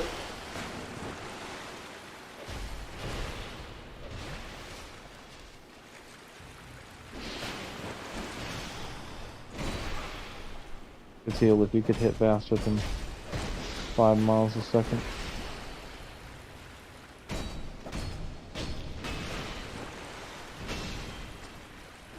We actually won the game with Samaj, but we didn't win because I think he was going like Wukong. I think we won that game. Yeah, I was gonna say. I remember he played Wukong. We won because of Mike Hartis, if I remember correctly, or we won because the team as a whole was doing fine. But Mike Hartis was pretty solid there. I don't remember who we played the first game though. I don't remember him doing particularly well in either game though. I remember he kept flaming our jungler, as every top laner does.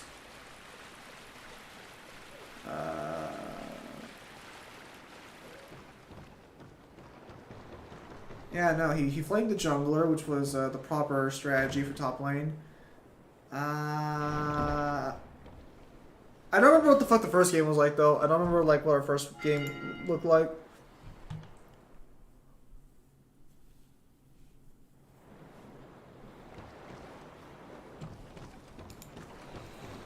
Now, the initial strategy that was supposed to do here was use the repair powder like that. Oh, you mean when you I was just supposed to do that. That's all I had to do. Use my one last dark weapon. This thing actually has decent durability. All things considered, they can get through at least one area.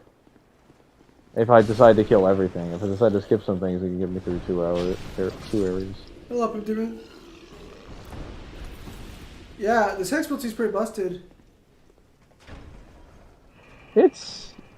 It's like, to be fair, the Vengarians aren't really like that strong, but like people don't have a lot of resistances to the dark, so it will do consistent damage. It's not that busted though, because keep in mind my advantage is very limited. So in order to do damage to you, I have to run up to you and directly poke you with a rapier. So I don't have long, broad sweeps. So against multiple groups of enemies that are near my level of power, I'm at a pretty big disadvantage. Against enemies that don't stagger heavily, I also have a disadvantage. So heavily armored enemies that move quickly, or large groups of enemies that are roughly dangerous on an individual level, are a threat to my build. Lies. You think it's that guy's cannon? Not sure. We'll have to see. Record of Ragnarok, Sasaki Kojiro versus Comic Taskmaster with equal stats. I'm going to give that to Record of Ragnarok, Sasaki Kojiro. The guard hit made double take. I think, wait, what was that? Keyblade made me? What is the Bearer of the Curse's kill count? Many bodies. I mean, you have to get, what, 50,000 souls or all of the keys in order to open the door to go even to Vendrick's castle? No, 1,000,000 souls. Yeah, his kill count's pretty fucking high. I mean, if you go by the souls of like all the great ones that he would have had to kill, he still gets up to like I think around 300,000 or something like that. What? Actually, if we're just counting those souls, and then I think like another 100 to 200,000 for all the souls that he needs to get, and this is assuming he skipped every single fight in the game. How the fuck do you actually get into the castle again? Like, you have to kill a specific boss or set too, right? You have to kill like 3 specific bosses. Yeah, or 1,000,000 souls, and then you just run straight there. You run to the Shrine of Winter, and then you run straight there to Dragonlake Castle. Who are the bosses you have to kill though? You have to kill the Rotten. If you don't get the 1,000,000 souls, you have to kill the Rotten, you have to kill the Old Iron King, you have to kill the Lost Sinner, and the Duke's Dear Frasier.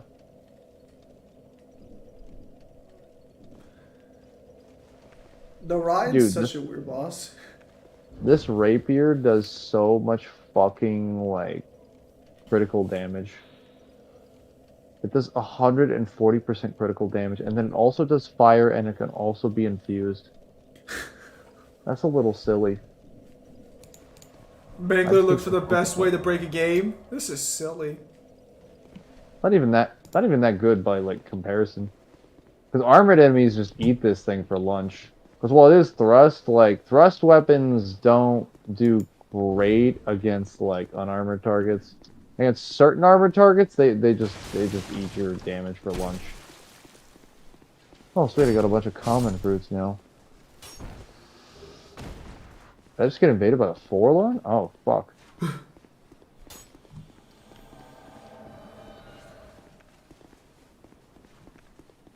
Hey buddy. Come here.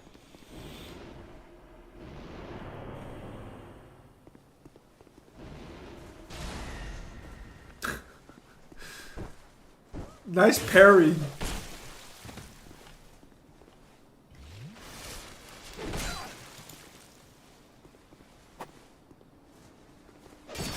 I hate you so much. Hey! And then you need to kill the nearest two statues until they open the gate. I see. This ineffective. How Keyblade a character at Heartless Nobody? You push it really hard. Dude, are you fucking serious?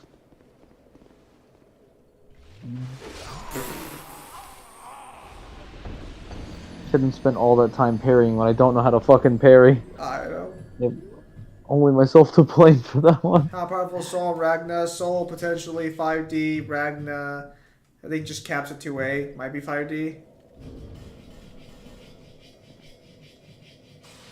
Hey, well, good night. Larry from Theo, thank you for stopping by. Alright, I think it's time to go murder that forlorn. He has no business killing me.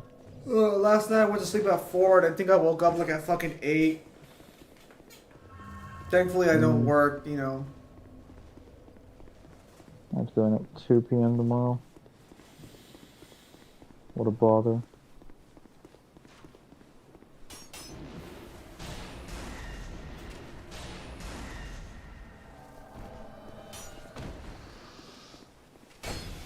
Alright, let's go away from this location so we can fight with some privacy. Stupid fucking idiot in the background. And firing nonsensical fire arrows at us. Or me, I should say. As you can see, the Forlorn have some pretty decent dark defense. You poor soul. How much counter damage can you defend against?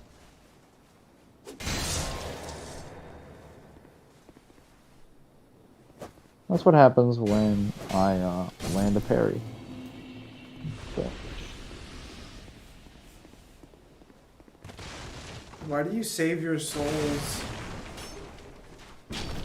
Because I don't have a vendor. I need a vendor specifically to give me access to hexes. So I'm playing a pure hex build. What happens when you decide to go for pure shit? Speaking of You pure gotta shit, be dedicated. how much did that access to Martha cost? Let's see if that dropped in price. Just completely ignore what I had to say. Oh! Oh! 1481! That's... this guy only has 8 sales, but he's saying $15 for it.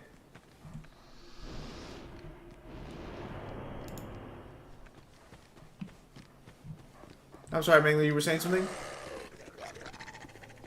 Something about eating stupid or I don't know.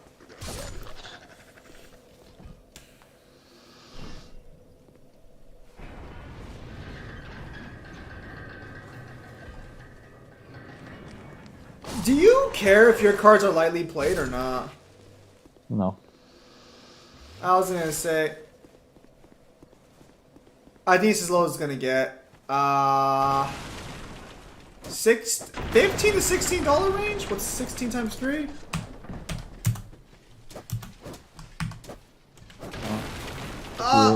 What? 48. No, 48. I know. I already did it. Ow. Damn it. Well, I work 2 days a week and I don't spend money on anything else. I don't buy games consistently, so it's not like I can't afford to splurge on it a little bit. But I also, and actually, I'm not going on a trip anymore, so I actually have more free money now. Here's a corner. And grab this loot.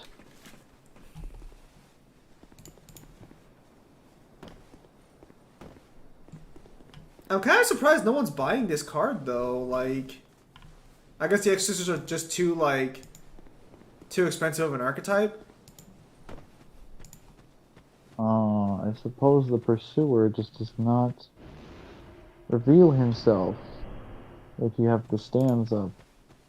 Oh yeah, did you buy the new Neo support? What? The new Neo support. For what? For fucking, like, heroes. The new Elemental Hero Neo support. Why the fuck would I buy shit for heroes? Is that a trick question? Don't you have a heroes deck in real life? No! I could have sworn you did! No! I don't play heroes. I like decks that are appealing to me, and heroes is not appealing to me.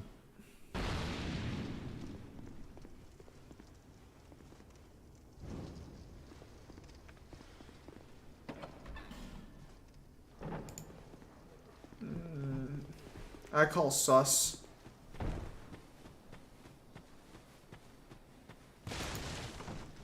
That's suspicious. What the hell is Ultimate Slayer? Your opponent can activate monster effects in response to cards of activation once more fair stick to the graveyard and target one-time monster. That's fucked. The second a card says your opponent cannot react to it, shut the fuck up. Get the fuck out of here. Why are you in my sight?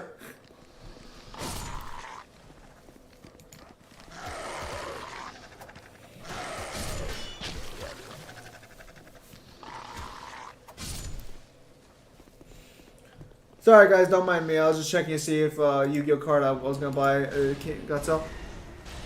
Can Daunting Virtual weapons break by normal weapons? It shouldn't.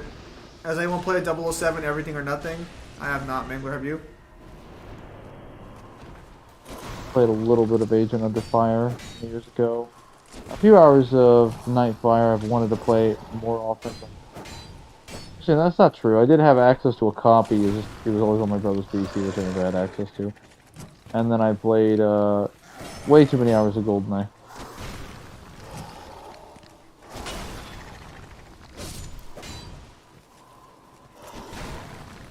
Actually, wait, no, I did play the GBA version of Nightfire, because they ported that game for some fucking reason. Really good shit. I did not realize the Pursuer showed up so many times. He shows up 4 times in the Lost Bastille alone. You sound a little tired, like why do you keep showing up? Well, I actually don't mind, because I have a weapon that is Twinkling Titanite. So basically, you like farming him because you need to farm him? Also, his souls are very nice.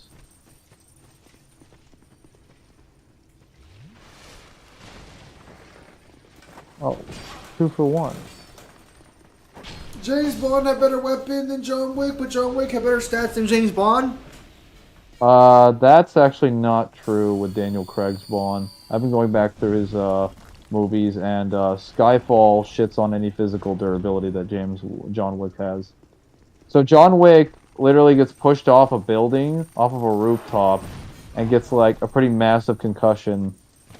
James Bond falls off like a 96-foot tall, like, what's it fucking called? He falls off the side of like this subway at over like 100 feet. What is basically a lethal fall, and just comes back with minor injuries. He also takes like multiple gunshot wounds, and his accuracy in No Time to Die is like fucking stupid. There's this scene where he's in a room with a hostage situation with essentially his daughter, and he basically he pulls a gun from underneath his lap to headshot 3 enemies that are all about 10 feet from him in different directions, all within the frame of like a second. That's All before, like, while they have their guns trained on him directly, all before they have a chance to react to him. I'll have to see the feat later. Who would make a better Bond villain, William Dafoe or Kevin Spacey? Kevin Spacey. I was gonna say, why the fuck hasn't Kevin Spacey been? Well, I guess we know now. Why wasn't he a Bond villain at some point? No, I was Oh saying, wait, the fact that Kevin Spacey wasn't actually a Bond villain is such a fucking crime. well, because like I know they have to have a rule about James Bond that he has to be British, but like his villains don't have to be British, do they? No. I think we've seen English villains in Pierce Brosnan's one or American ones. We've even seen like a Korean one where he literally gets like facial reconstruction in the movie, because he's like a North Korean general that essentially changes his identity to falsify like his death and whatnot. It's part of like the plot. So like they didn't seem to have an issue with like non-English antagonists, villains or whatnot. Well, Mads Mikkelsen, is he English? Because he was the villain of Casino Royale. No, I don't think. How powerful was Ethan Hunt for Mission Impossible? Not too sure. He might have been French. The antagonists that they were working with were, if I'm not mistaken, they might have been African. He's Danish. Yeah. Mads Mikkelsen is Danish. He's Danish? He's Danish. Oh. Well, there we go. Oh, and I was gonna say no. What's his name? Silver definitely was fucking English.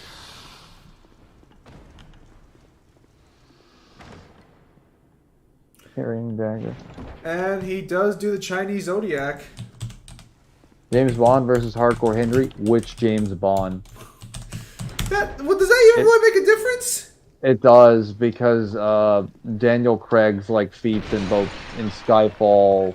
He actually has silly feats in Quantum of Solace, where apparently you can inject him with like uranium depleted bullets. And well, he did require a little bit of medical aid, but he was able to survive it for like a good 5 minutes.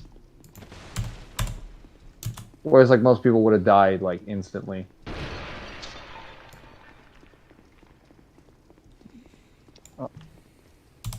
Turn up your volume, please, just a bit, Zim, just a tad.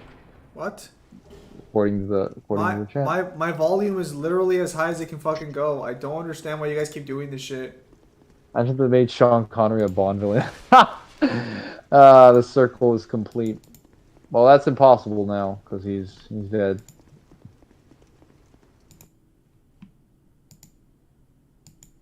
Hello? Oh, fuck. Fuck, I fucked up. If you want to see one of the James Bonds as a villain, just go watch The Irishman. Pierce Brosnan's Bond is he's the villain. Except he's, Irish.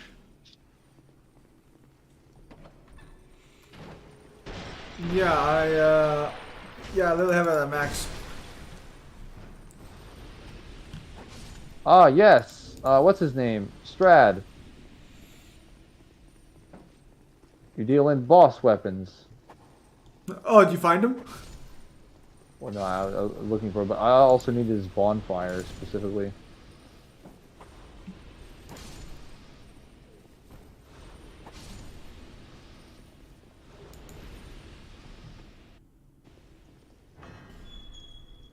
Ooh, petrified dragon bone, which I'm probably not even going to use.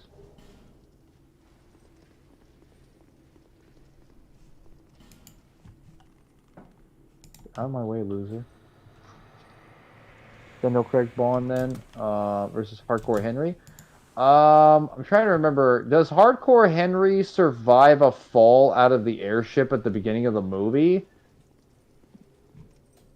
Because if he does, you might be able to make an argument that he has better durability, but like you can still disable him by beating the living shit out of him. He just has insanely high pain tolerance.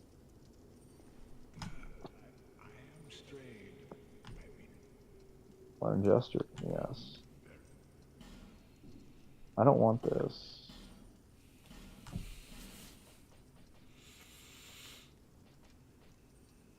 The power of dark.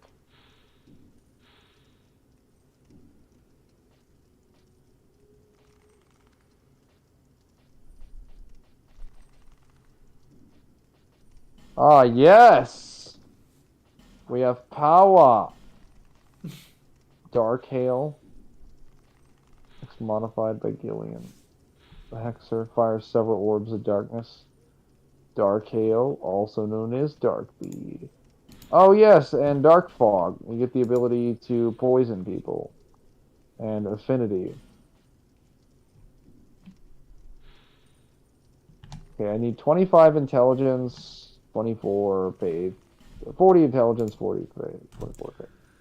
You know, we're just gonna go for 25 intelligence. Yeah. Do you plan on trying Sonic Frontiers if it's not shit? Possibly, believe it or not, I'm running DMC4 on the phone. I've heard people say that. Yeah, no, you can do that using Exegear Windows EMU. Isn't that Framp?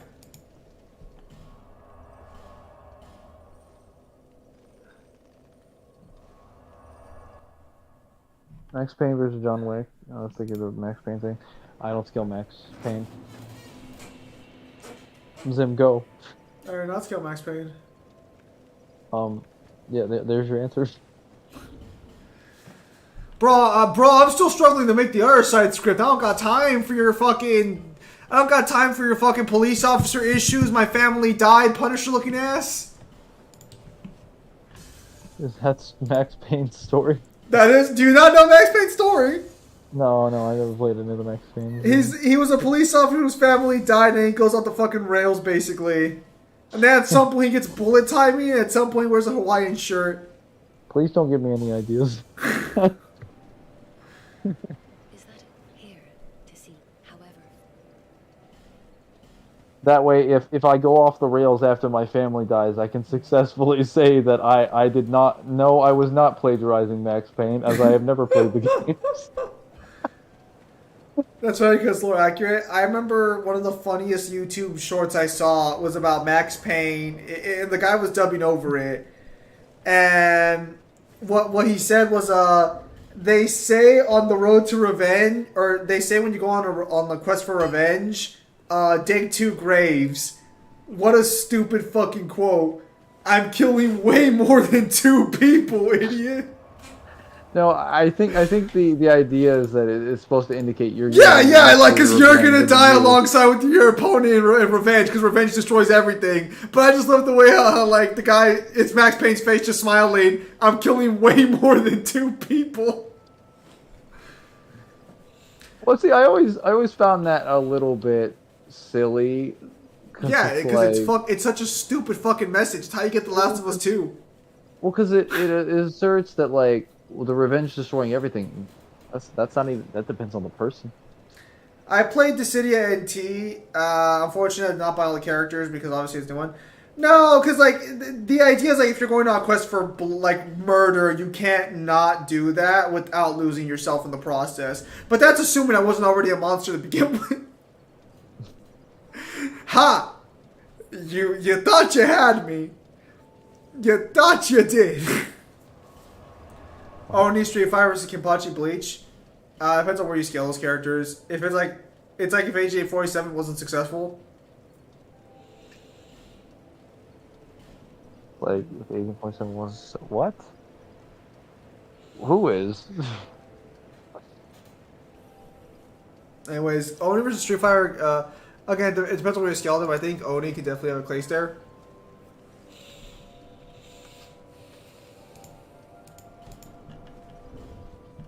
Yeah, these do not have the stuff I need.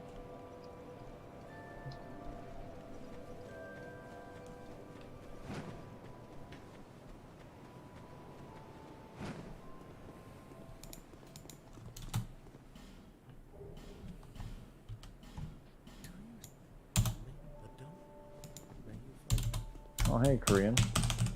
Trillion.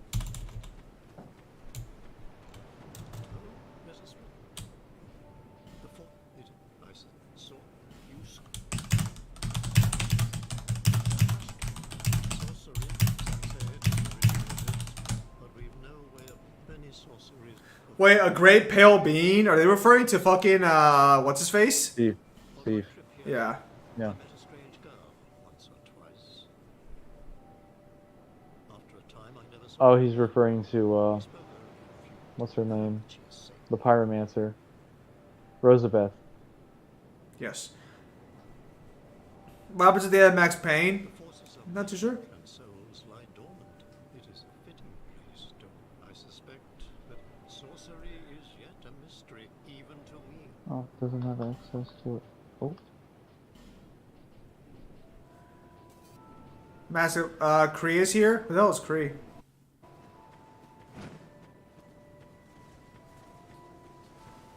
Oh yeah, I have to fuck.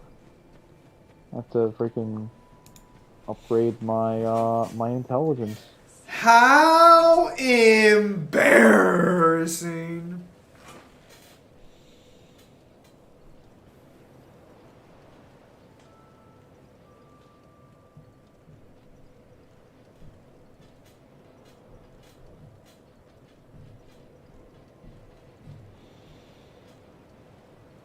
Wow.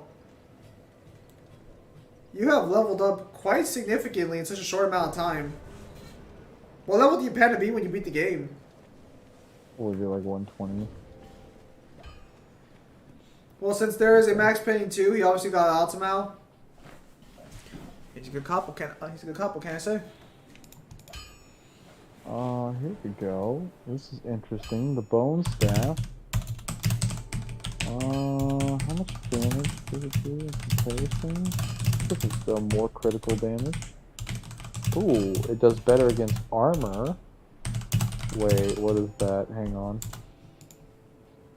Is that casting speed? Oh, fuck. 30% slower casting speed. I guess we'll need to fix that. Actually, hang on. Let me check this thing out. I'll be around.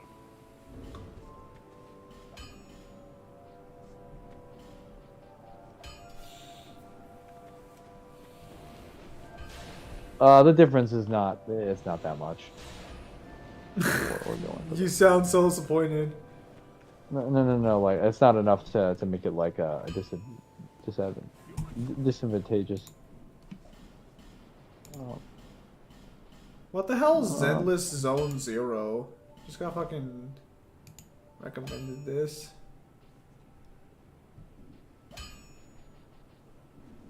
How many of my weapons need large titanite shards? Check this out.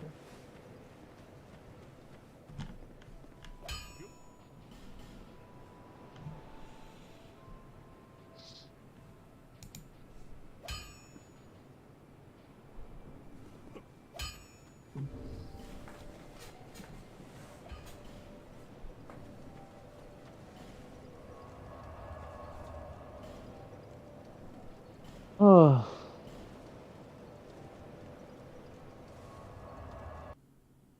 Villain at Zematorn. A member of the modding community thought Mangler mentioned them.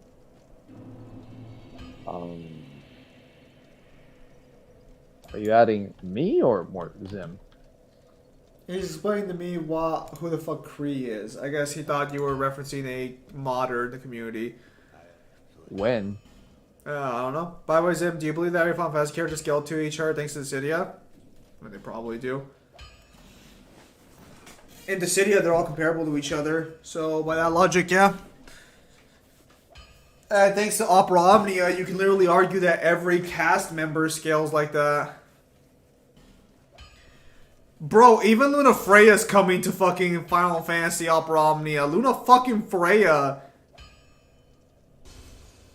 She barely got a fucking story in the fucking novel.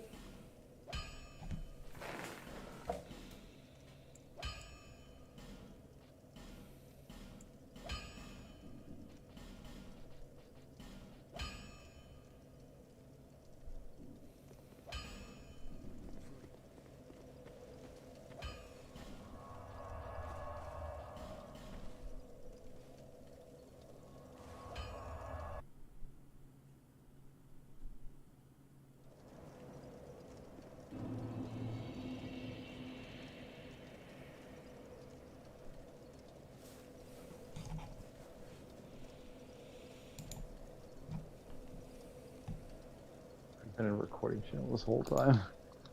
Yes. Oh, actually, the only reason it's Skelly Chair is because of Cosmos and Chaos. Wait, hold up a second here. Did I not buy That doesn't more apply. achievements? That wouldn't apply to Opera Omnia.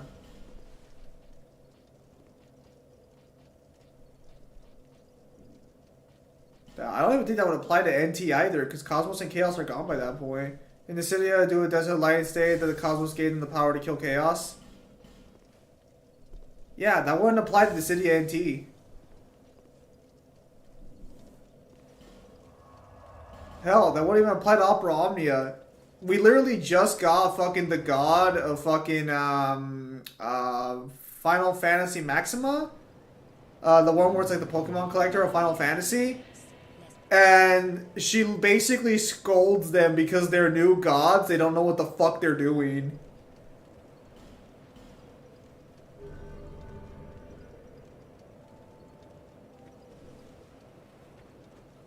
Oh, these are all 2 things. Let's try this. Oh, they're... Actually, that might be useful. Yeah, that'd be useful at close range. Aim downwards. Kind of prefer that, though.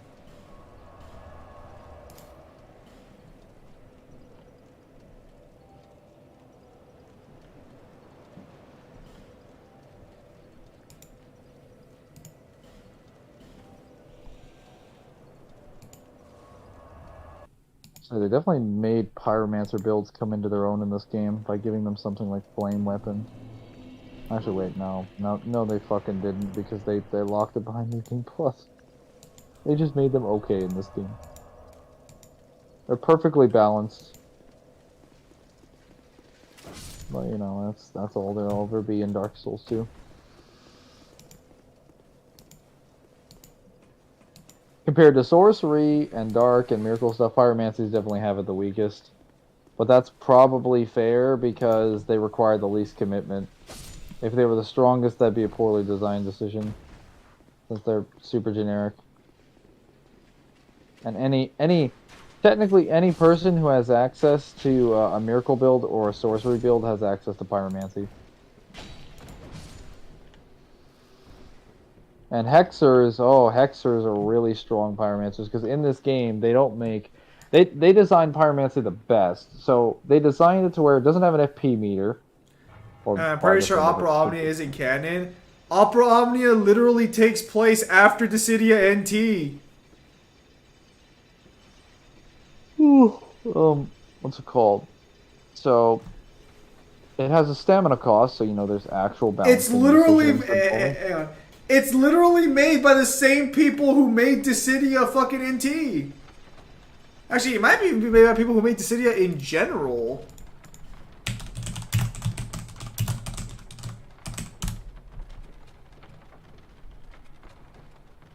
Hang on, let me see. I could be wrong on that one.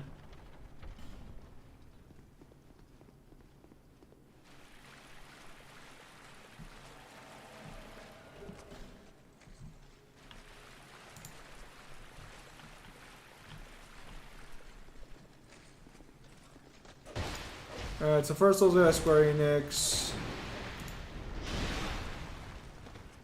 Okay, no, I think it's when NT dropped, they sent it over to fucking somebody else.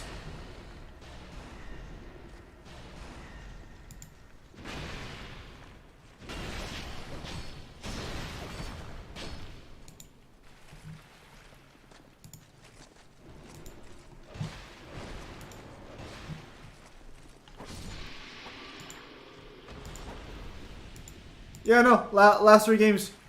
Speaking of Opera, how's it doing? It's doing pretty good. The new difficulty mode can go fuck itself though. Way too fucking taxing. How can you see through that helmet? King Arthur, 7 Deadly Sins versus Cloud. I don't know anything about 7 Deadly Sins. I'm just waiting for Luna Freya to drop next month. At this point, I'm just not chasing meta anymore. I'm just building favorites at this point. New weapon type's pretty cool. fucking you can do Lufinias super easily now, so that's nice. And if you do Lufinias with a boosted character, which isn't too hard these days, you can just fucking you get enough to get fucking green material TX.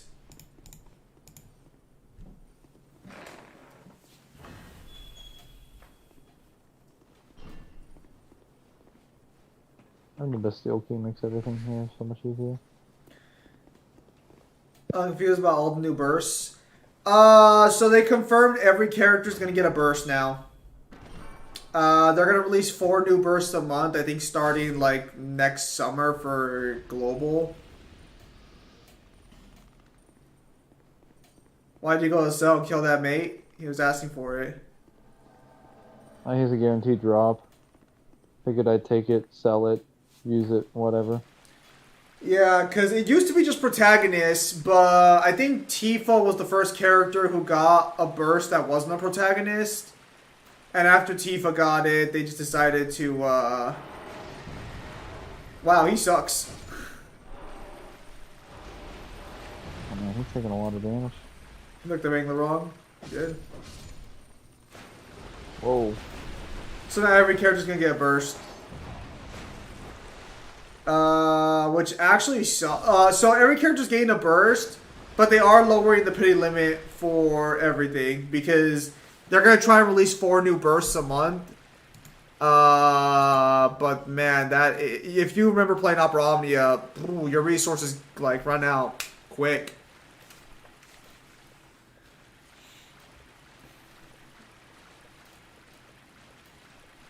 A lot of characters either got reworked or they got better because of the FR era, though, so that's nice.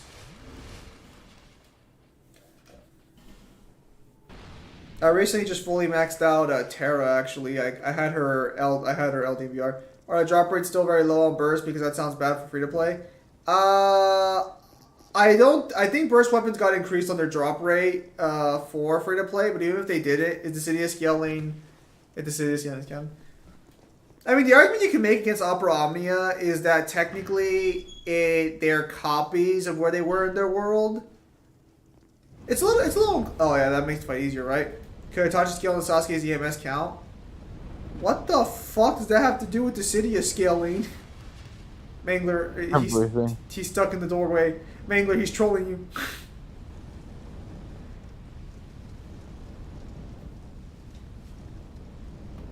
Get them to stand still somewhere else.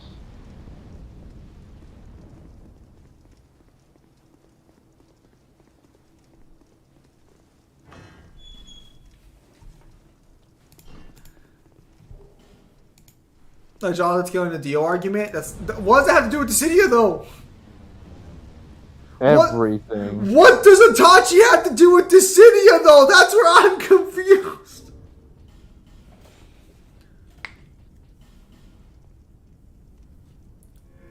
We'll go in with 1 summon. Actually, you know what? I don't even need 2 summons. I don't even need backup. Dude, you're gonna fucking lose, and then you're gonna be like, shit, where are my summons at? Where are my backup dancers? What do you mean, Zim? Didn't you know Itachi's joining Dissidia? Can't say I did, no.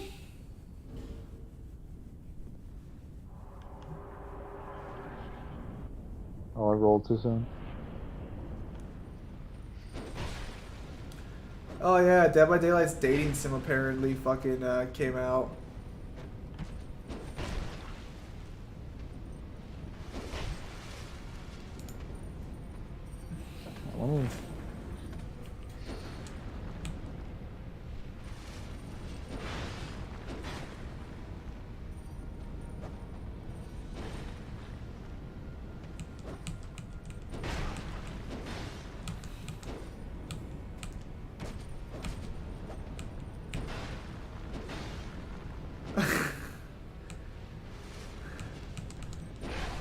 You should stream with him. I am not streaming that dating sim.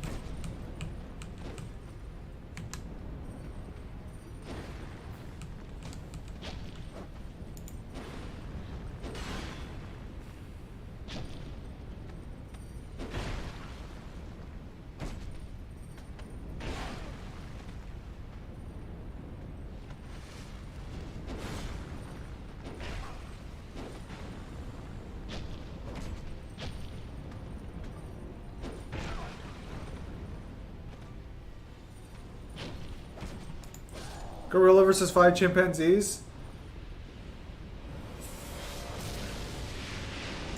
I think the gorilla. How many bananas do I get to give to the chimpanzees? Wait, did you already kill the boss? Yeah.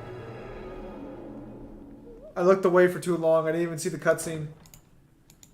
Oh, freaking adventure you were. I'll take that.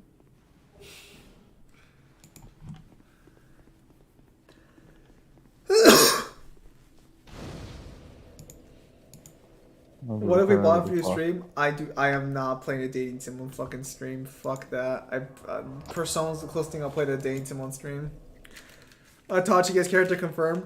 The one thing about Opera Omnia I like and I don't like is there are no actual guest characters. Which is kind of interesting that a fucking mobile game doesn't try and make money.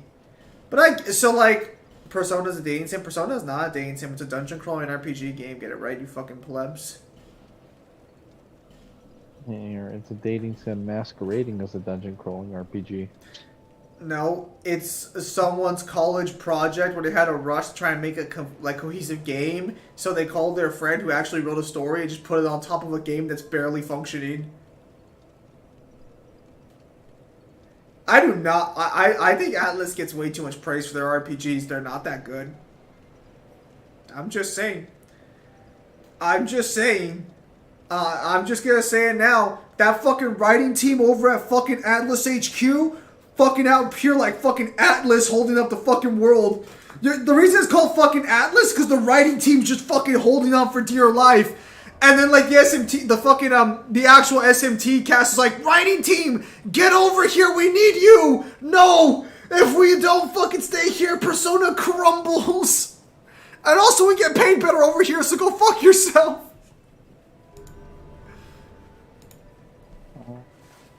It's not just Persona 3. It seems I've improved and buffed my casting speed quite effectively. Alright, you ready to start your first DLC? Hell no, I need some actual fucking hexes. You have hexes, they're right there. I can't use affinity. I've got a poison hex, and I can't even use those. Because they're all 2. Dude, SMT does have good stories. No, it doesn't. Wait, what universe? What's Fog do? Is there a Dark Souls style game that doesn't have like a dark and gritty atmosphere? Whoa! Oh. What the fuck? Dude, why does it go all the way over there? Mate, no, I know why. I know why. It collides with the ground. You're sending a projectile, and it collides with the first thing it hits. Otherwise, it just goes to its full range. Wow. This projectile. Wow. Dude, I played the best SMT game.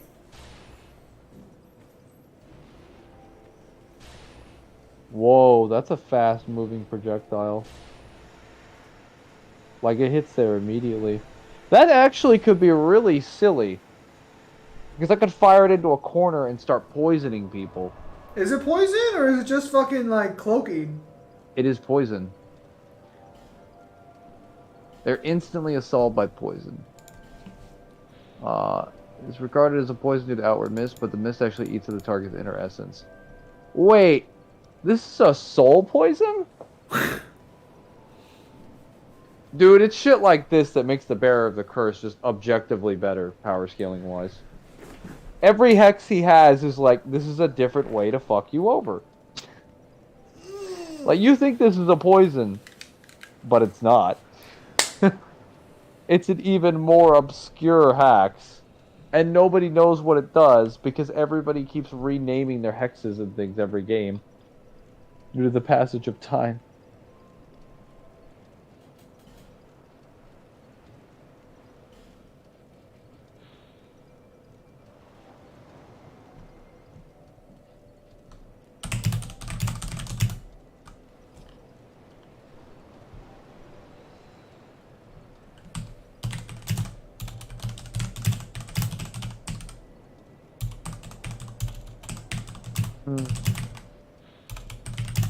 Where do I go?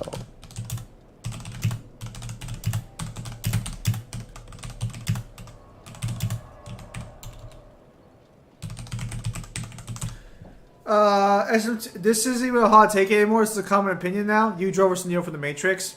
Are we talking in the Matrix or outside the Matrix? Because technically Neo has powers outside the Matrix. They're just not that good.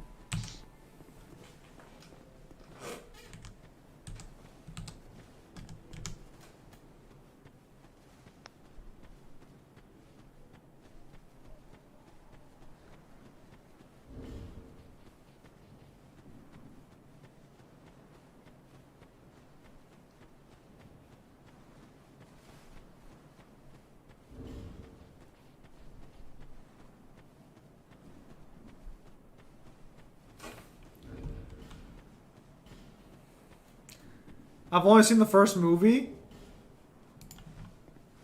Well, that was your first mistake right there.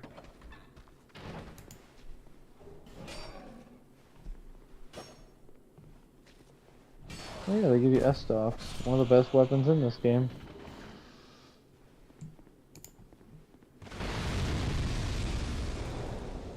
Oh, I do agree. It's very overrated by community. Monolith Soft is better. DMC2 is known as the worst in the series, not the best. Non-equal argument. Better argument would be comparison between Nocturne and DMC3.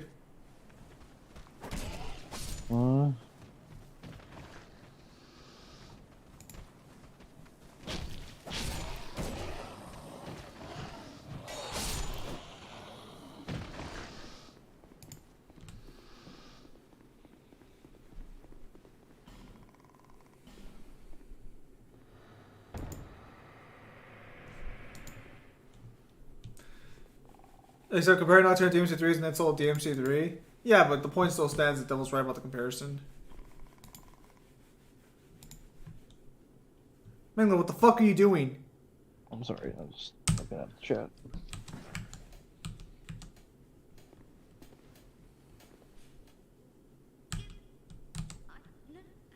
Oh yeah, these prism stones that are like the complete most useless item in the game. Thank you for giving this to me. But do you have... I'll take anything. Just...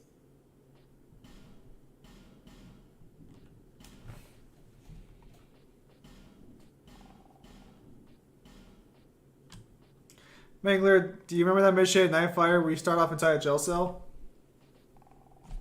It's been a long time since I played Nightfire. Do you like Metroidvania games? I like playing Hollow Knight.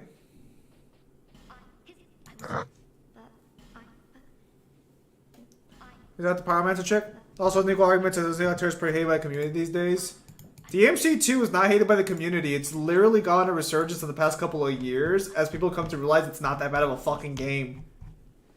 And they kind of realized that, well, it's kind of a little bit ridiculous to say it's a terrible game when it was made in 4 months. I think when that became a popular piece of knowledge, people's like opinions of DMC2 just completely fucking changed. They were like, oh, wow, it's actually a pretty damn good game by comparison. Also, Mangler, I was there in the shower thinking to myself, what?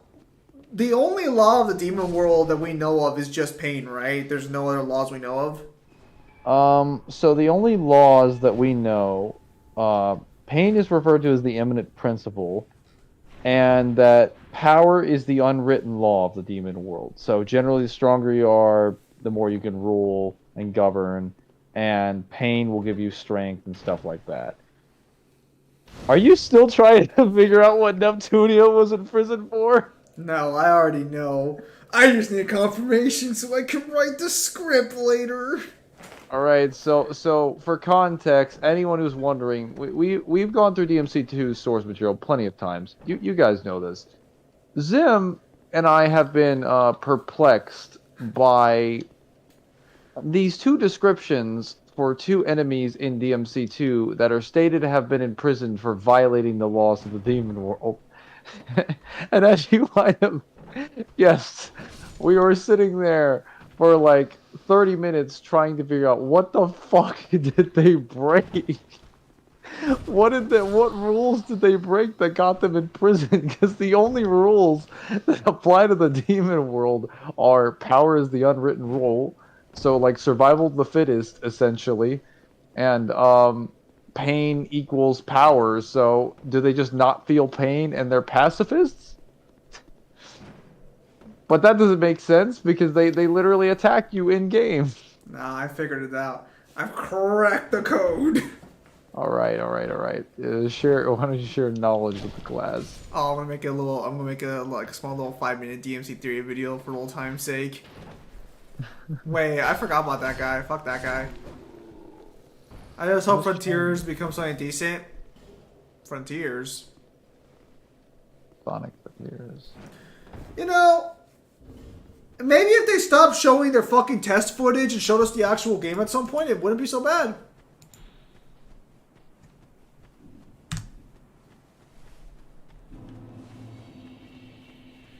Wouldn't that make Modius a pacifist then? Modius was a pacifist. Yeah, but he was also recognized as one of the most skilled swordsmen in the demon world. So nobody fucked with him. And he was Sparta's apprentice, so nobody fucked with him.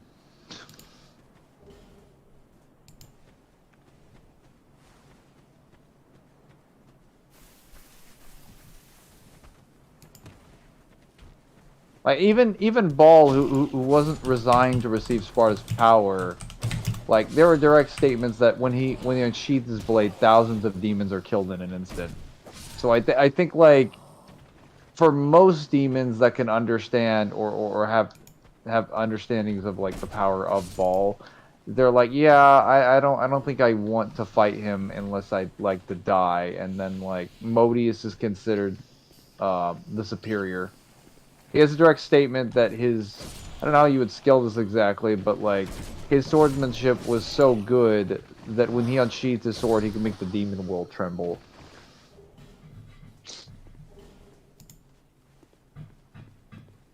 It wasn't like a statement of power, but the point is that like the only person who was really superior to them in skill was Sparta. Laughs in Bulwark. Laughs in everybody. Bulwark. What did you actually accomplish? Wow. That's right, you fought like a deadweight Sparta. And lost! And then you came back to die to Semp the Second. Modius versus Nello Angelo. Modius is about to be taken to the cleaners. All we know is that, like, again, they scale vastly above any basic demons and any elite demons. Maybe if you want to argue they're like mid-tier demons, then they'd scale above like most of Mundus's generals probably. But like that'd be without their amps in one, so conventionally speaking, they'd probably be stronger than like most mid-tier demons in the series, or most high-tier demons in the series. Not anything super significant. I thought Sparta and Bulwark fought when Mundus and Argos waged war with each other. It's never confirmed when they fought. No. So that was a misconception that was pushed by VSB. So Argosax, like this has to do with Bulwark's background. So we know Bulwark's a god, but the issue is that for him to have been a god and have died and become a demon, he would have had to have been killed at some point in a conflict directly. Which means he would have had to be killed by demons and have gone to the demon world and then joined Argosax's army. So that means if we consider the existence of like demons as like a whole, really the only time that he could have died was during the 2,000-year time skip. Because he would have had to have been reborn in the demon world later. Because Sparta at that point sealed off the demon world for like 1,700 years. And it wasn't until Argosax's invasion later. Now, granted, he does seal off some other demons, minor demon like demon kings, but like Bulwark specifically is fighting under the banner of Argosax. So we have to assume that like he was killed sometime during the 2,000-year time skip, because there weren't any other significant invasions after that point. The reason VSB assumes that is because they actually have to for well. They just assume that with no evidence because they assume that like they actually think that the Argosax war ended when that's never confirmed. Yeah, I remember breakfast at Argosax. Yes. No, so like their assertion was that the war with Argosax was put to an end because Sparta and Bulwark met each other on the battlefield, and when Sparta killed Bulwark, that ended the war. Which makes no fucking sense because narratively it's more consistent that well narratively, lore wise and everything, it's more consistent that Mundus and Argosax sparred for a couple seconds, and then Mundus was like, "Hey, we're gonna blow up the demon world. I don't want to do that." And then that was the end of the conflict, and they split the demon world. Argosax was No like, one... bro, I need you to get off my fucking lawn! And he's like, well, I do want to take this place over, so it would be counterproductive for me to blow it up, yes. Argosax Why don't we split it in just half? I'm like, lies. Argosax wants his house back, so he needs to blow up the demon world. But because no one else would help him, and Moon is just actively like, no, stop that. well, because it's Who literally... the it's not fuck even, are like, you head talking canon. to? This thing. The head. That girl. What the fuck? I learn new things, and thanks to you, if I can help you. I cannot lie. Sometimes I was a hired hand, yes. Have you never talked to Ben Girl? Soldiers stared death in the eye. No! And for his highness, I am afraid, but perhaps it's for the best.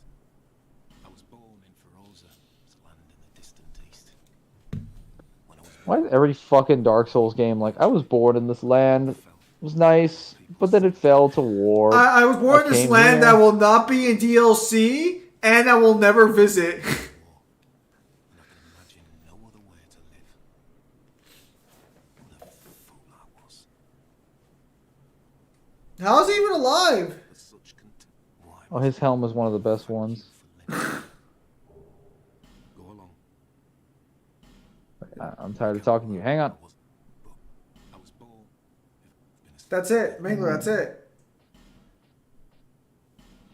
Oh yeah, he did warn me about his body. I think I know where his body is located. I do need to get our hands on the Quarantine ring though. It's the +1/1. That doesn't answer my question how he's still alive as a severed head. Yes. I know. What the fuck? Oh, these fuckers. I remember this forest.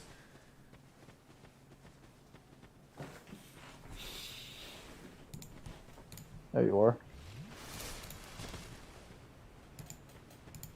The S-Stock is really good for dealing with these guys.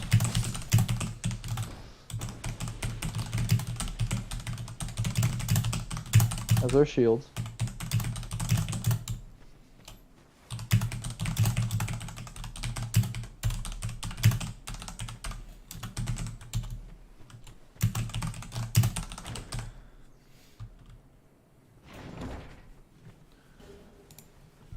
Oh, son of a bitch.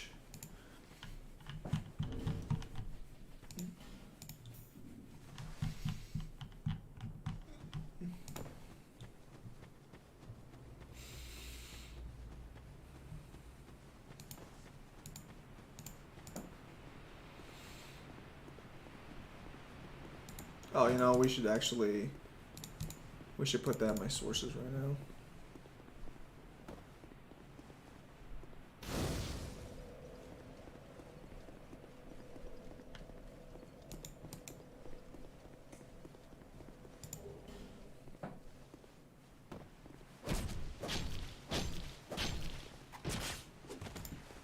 Man, this is one of the locations where you can find Dark Diver.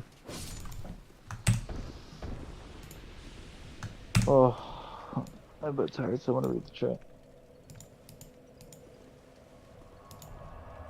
Alright. Modus, what are you doing? Modus Dragas, so we all in Nirvana, Demon World has no king now. What could be worse? Wait, what are they doing? Are those the gods? What are they doing? No, they're just chilling in Nirvana, and the gods are like, wait, are they gone? Gone? Alright. Get 'em! Just come flooding out of the gods dimension.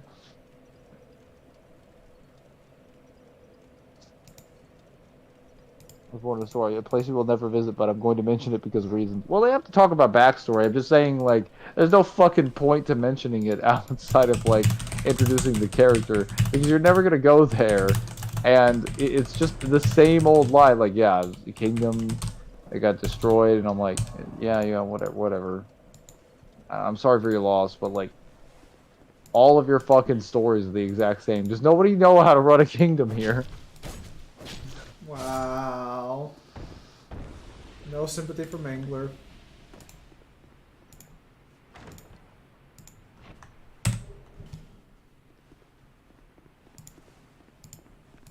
Great boss. Curse places. There should be a 4-1 over here. I was born in Astora, in a place that you will never visit, but I'm going to mention it because reasons.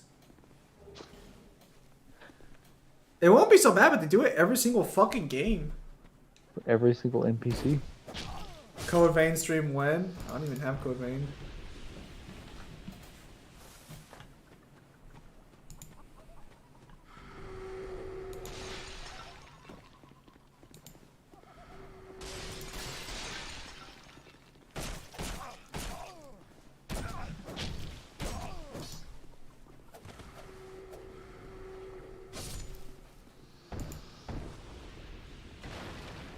Devil, I do. Devil, you gotta get through God of War 3 first. What are you doing? Is he done with 4 yet? Yeah, he finished 4. Nice.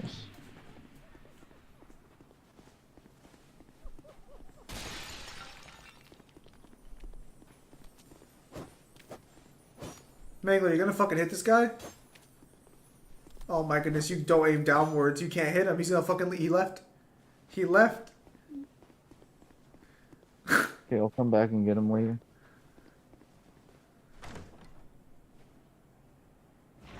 I don't really want the dark side.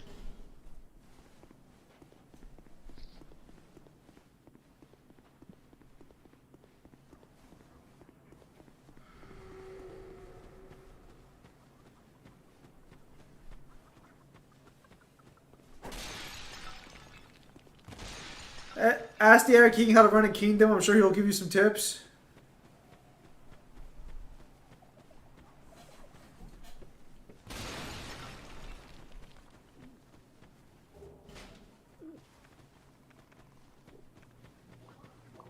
Right click command user tornado punch nemesis. Shit, I got an idea. Let's try that fog ability out now. Here we go. Oh crap, now I can't see. Nice.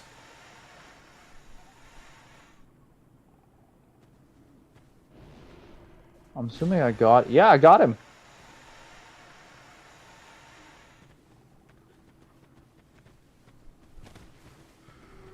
Oh yeah, my rapier is not very good against them.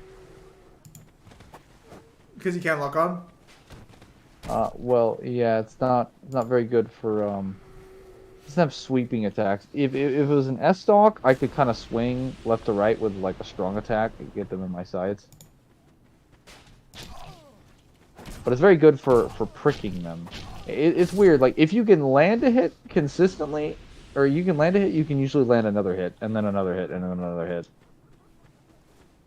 Because it takes very low stamina, and then it's also...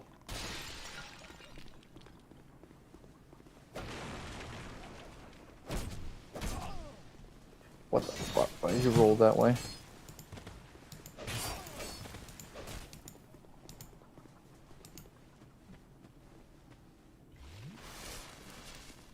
Code Vein, more like Code Lame. I will stop. Please do. Save me some what few brain cells I have left. Wow.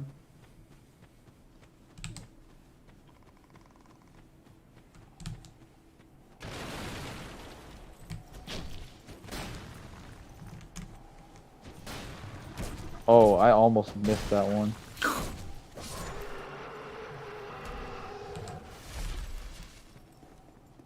Wait, we got some Pharaoh's Lockstones.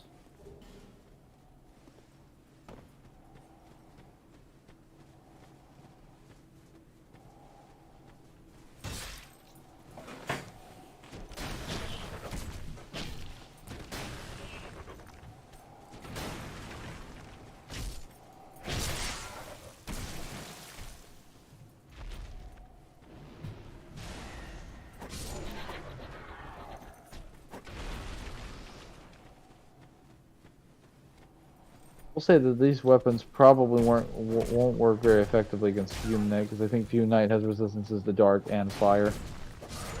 So I would just have my damage cut in half. So then there is one boss that's just gonna fucking ruin you.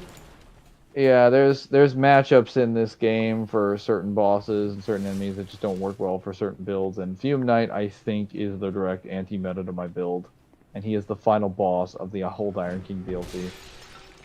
Whereas Sir Alone, I think, is actually a little bit more reasonable, even though he's technically a more difficult boss fight.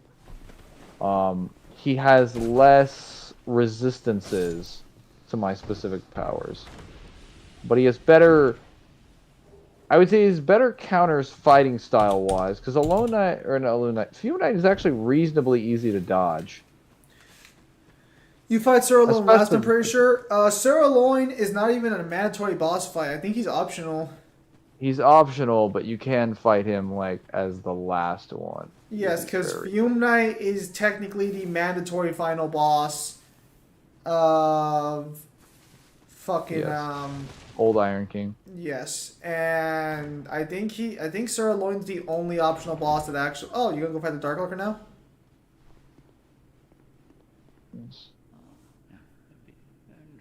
Oh, that's right. I have to meet him 3 fucking times. Good lord. Spar, listen to this. I know you'll hate me, but you can't blame me for this. Moon, this bullshit. If it wasn't for you, half-breed son, we would still be alive, you simp. You can't blame me for you all dying. Bullshit!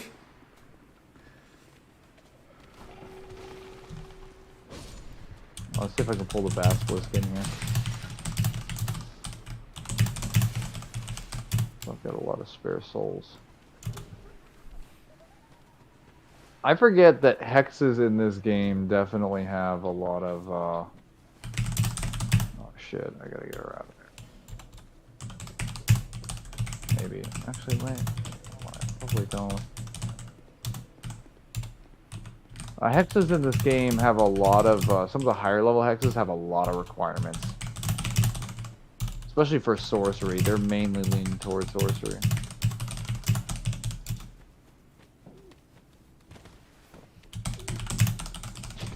Cool, more Twisting Titanite.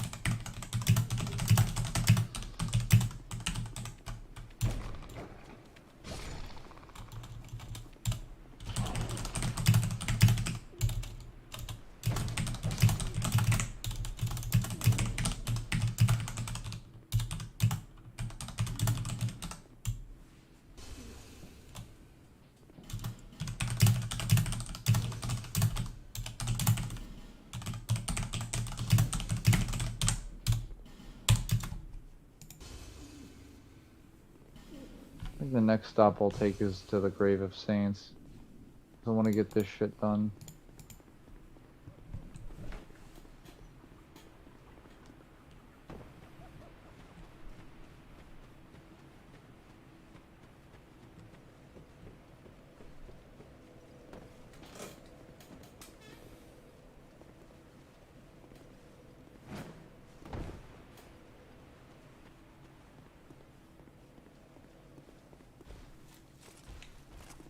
Look how much effort it takes to pop these life gems.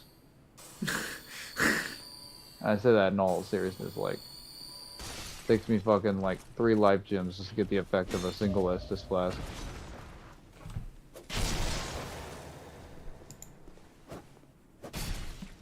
Why are you lying?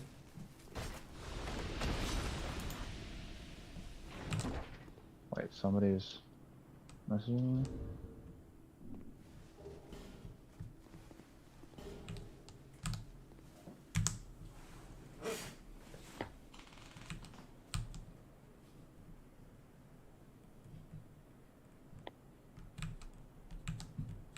Oh.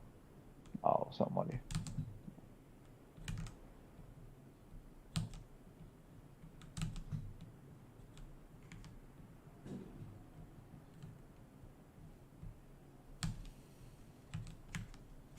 Okay, we're gonna go kill the boss and then probably find the next save point. Look it up. Go back to the next given area, and then we'll get on. You also fight Blue Smelter, I think, for Iron King. No, I think Blue Smelter's in the regular keep. No, he's not. That's Red Smelter. Blue Smelter is an optional boss fight in the fucking Old Iron King. You'll see. He's actually not that he's kind of fun to fight. He's just his area leading up to it is one of the worst areas in Dark Souls by far. Like that's an area that I don't think you can make a defense for. Like holy fuck, who thought that that was a good idea to put like the most heavily armored ranged units in the game that take like that resistant to dark, fire, and like I think even like basically can't be poisoned. Like they just resist like so much powerful stuff. Like yeah, sorcery does. I think sorcery does modest like okay damage to them. Like lightning obviously is the only thing that does any substantial. You fell to your damage. death.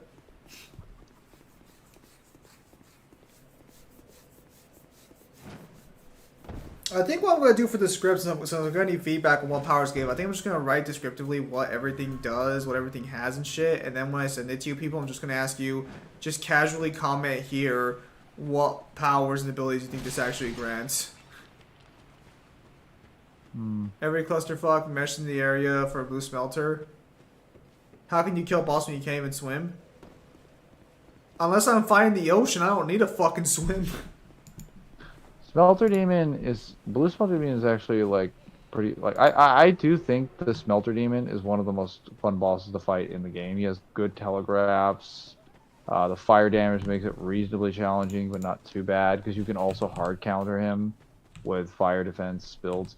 Also, like if you're a magic build, you have like a weird matchup there because he can't do damage. You can't do damage to him with magic, but he can't do damage to you with magic because you're a magic build. You have high magic defense, so you just hard counter him. You're like yoo-hoo.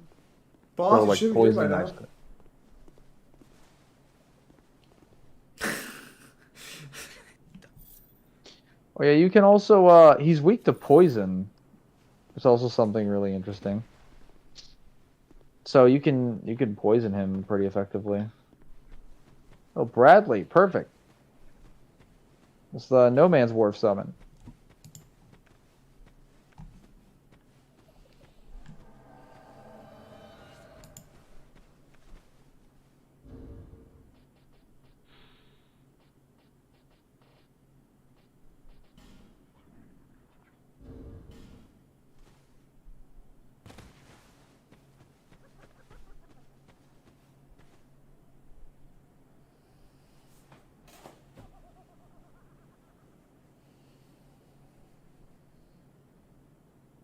Is Code Vein even made by Firm Software?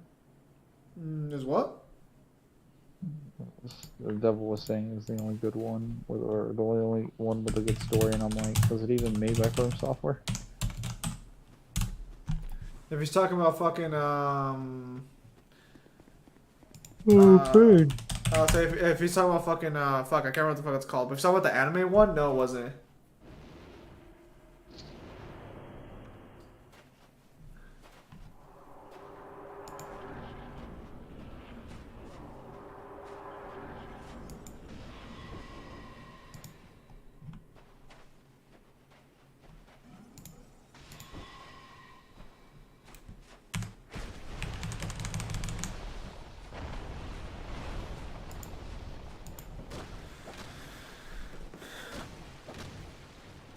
Oh yeah, this boss. Over to death. And then you just have Bradley on the back getting just absolutely demolished. Oh no. This damage is going to be legendary. If I don't kill her right now. Oh. That boss has ended several no-death runs because I forget how much damage she does.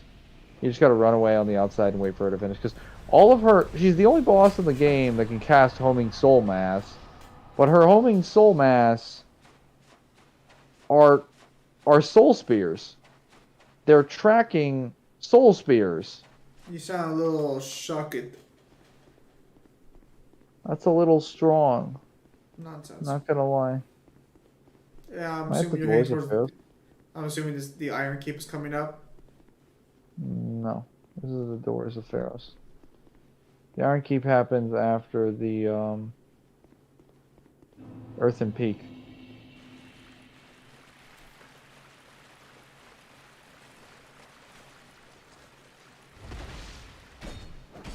I see.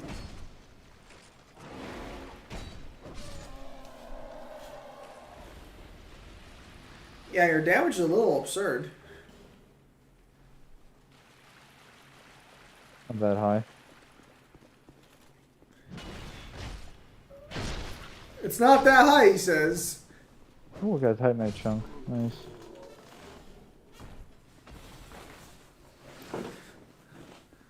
Did you just kill the vendor?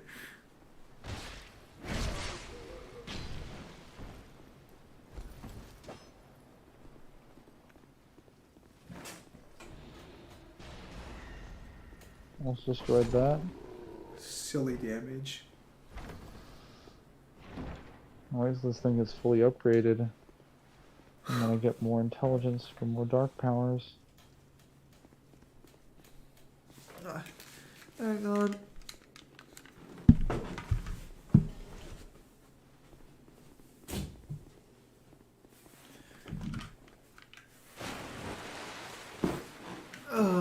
I found on the entire time I was starting to get a little too fucking cold.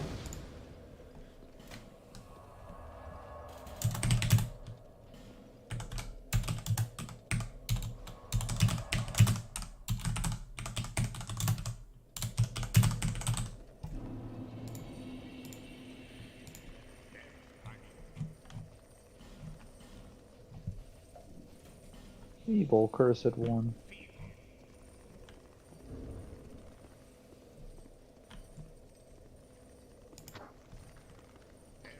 Kind of have to wonder what a not feeble cursed one is in his eyes. Also, he is packing some good spells and miracles. Unveil is actually a really silly miracle. It basically tells you exactly where the nearest enemy is. So it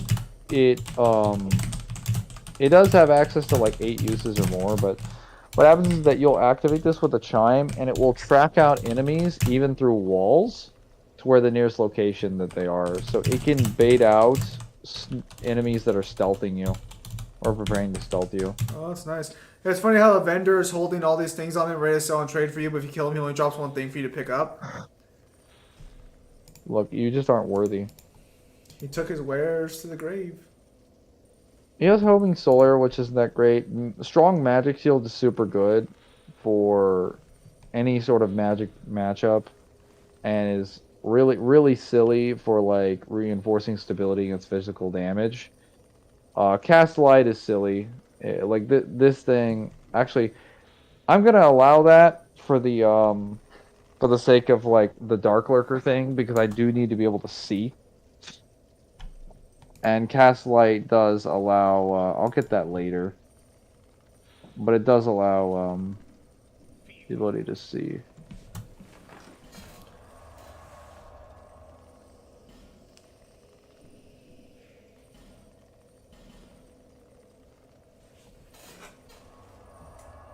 Maybe I should reduce affinity.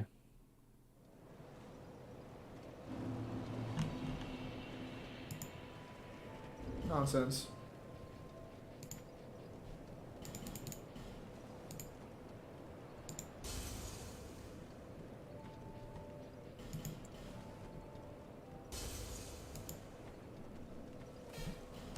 Now for the +3s.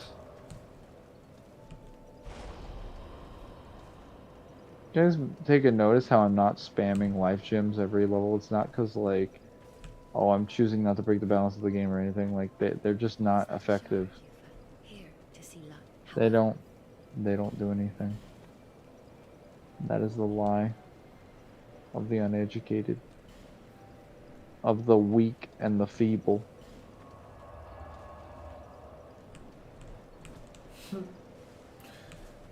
Wow. I need one more. No one help when you have no Estus and really help when you really want to win. Life gems are great. Mangler just fucking hates good shit. I'm saying like life gems are good at very specific points in time, but like it'd be better for me to drink two Estus that could just do more.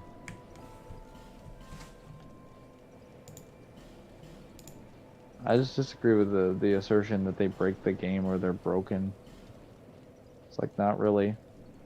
They're non-rechargeable But you can buy as many as you want. for 300 souls a piece. Like by that logic, with in order to get like because what you would need to account for like a proper amount is probably at least 20. So we're talking 6,000 souls, which doesn't seem like too much. But early game, that kind of soul stuff, like you're gonna burn through that And really they quickly. stack. They do stack.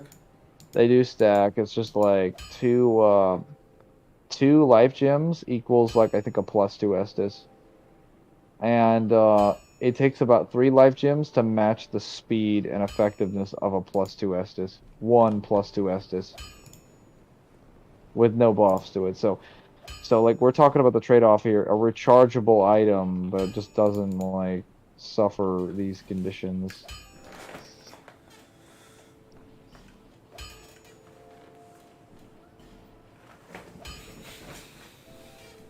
I'll be around. Oh,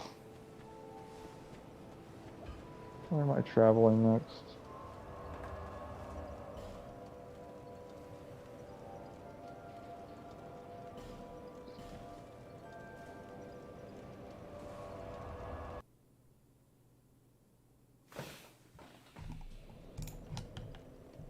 Oh,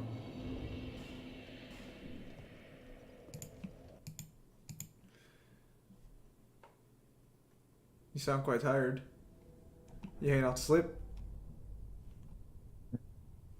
it's just so sad. I might just gives it that for free. Besides, I used to PvP a lot, so there's that. Well, PvP doesn't really like. Life gems don't help you in PvP. Like when you're in arena, that doesn't matter. I think Arena anytime you're PvP. not getting hit and you're just continuously getting life back, I think that's still a plus regardless. It is a plus. It's just most enemies will do more damage than what the life gem can heal. So if you're too low on health, if you're critical range, the life gem is basically a death sentence. Well, I Because if would you say act, no because like its animation is faster in the Estes, like maybe a bit comparable, still faster. And then once you're done, you just play safe until you heal back your HP. well, no, no, because like you don't. So with the Estus, if you get off the heal, also if you're a mage build, your animation for drinking the Estus is faster because your agility is faster, so you can drink Estus at a higher speed. Oh, So can if you you? have yeah, because your agility is not just increased via adaptability, it's increased via attunement. Because attunement increases casting speed and stuff like that. Um, so for some reason, you just get the ability to drink Estus as well. So when you drink Estus as like a sorcerer, a hexer, a cleric, or a pyromancer, you'll generally have a faster drinking speed than your average build. Which kind of more or less solidifies why those criticisms about that skill are made is because strength and dex builds, the woohoo people who just roll around and like poke people forever and choose to play the game camping behind a shield and parrying like that, like those people don't benefit from agility because they don't receive benefits from it, which is why they criticize it as a stat. Um, among other things. Point being is that if I drink the Estus, it comes out almost as fast, in some cases as fast, if not faster than the life gems, and it heals like 2 to 3 times as fast. Actually, no, not 2 to 3 times, 3 or 4 times as fast. by comparison. So even if you were to attack me and I have too low of health, uh, especially which is especially the case in later portions of the game where you're getting attacked with multiple enemies do tons of damage. You're done if you eat a life gem rather than an Estus. Because if you drink the Estus and you fuck up the heal, at least the health from the Estus will tank the blow of the damage that you take if you're caught in the healing animation. The life gems do not, so you will not be saved by the life gems, which I think is fair. That's a fair trade-off. I mean, I got a lot of souls in PvP, so I had a lot of stuff back. Oh, okay. Besides, when you play PvP, it gets a decent amount of souls used by armor and healing items like crazy. Those items usually give life gems against mobs. I know a lot of people do, but like you can learn most mobs in. It's just like the thing with life gems is that I think they're intended to help people in like the early game, and they can be used for a couple other things involving like farming. I think that's really cool. But aside from that, like they're not all that useful for more experienced players. They're far from game breaking. Unless you're just like a super Dark Souls purist, where you're just like, hey, any amount of health any amount of additional health is automatically a bad thing under any circumstances. Because healing is my mistake meter and nothing else. Which I don't even need to begin to explain what's wrong with that. Wow. Oh. Alright. Well, it seems that's going to be it for today's stream. So, thank you guys for your time as always. Have a nice day, and I'll see you guys on the next stream or video.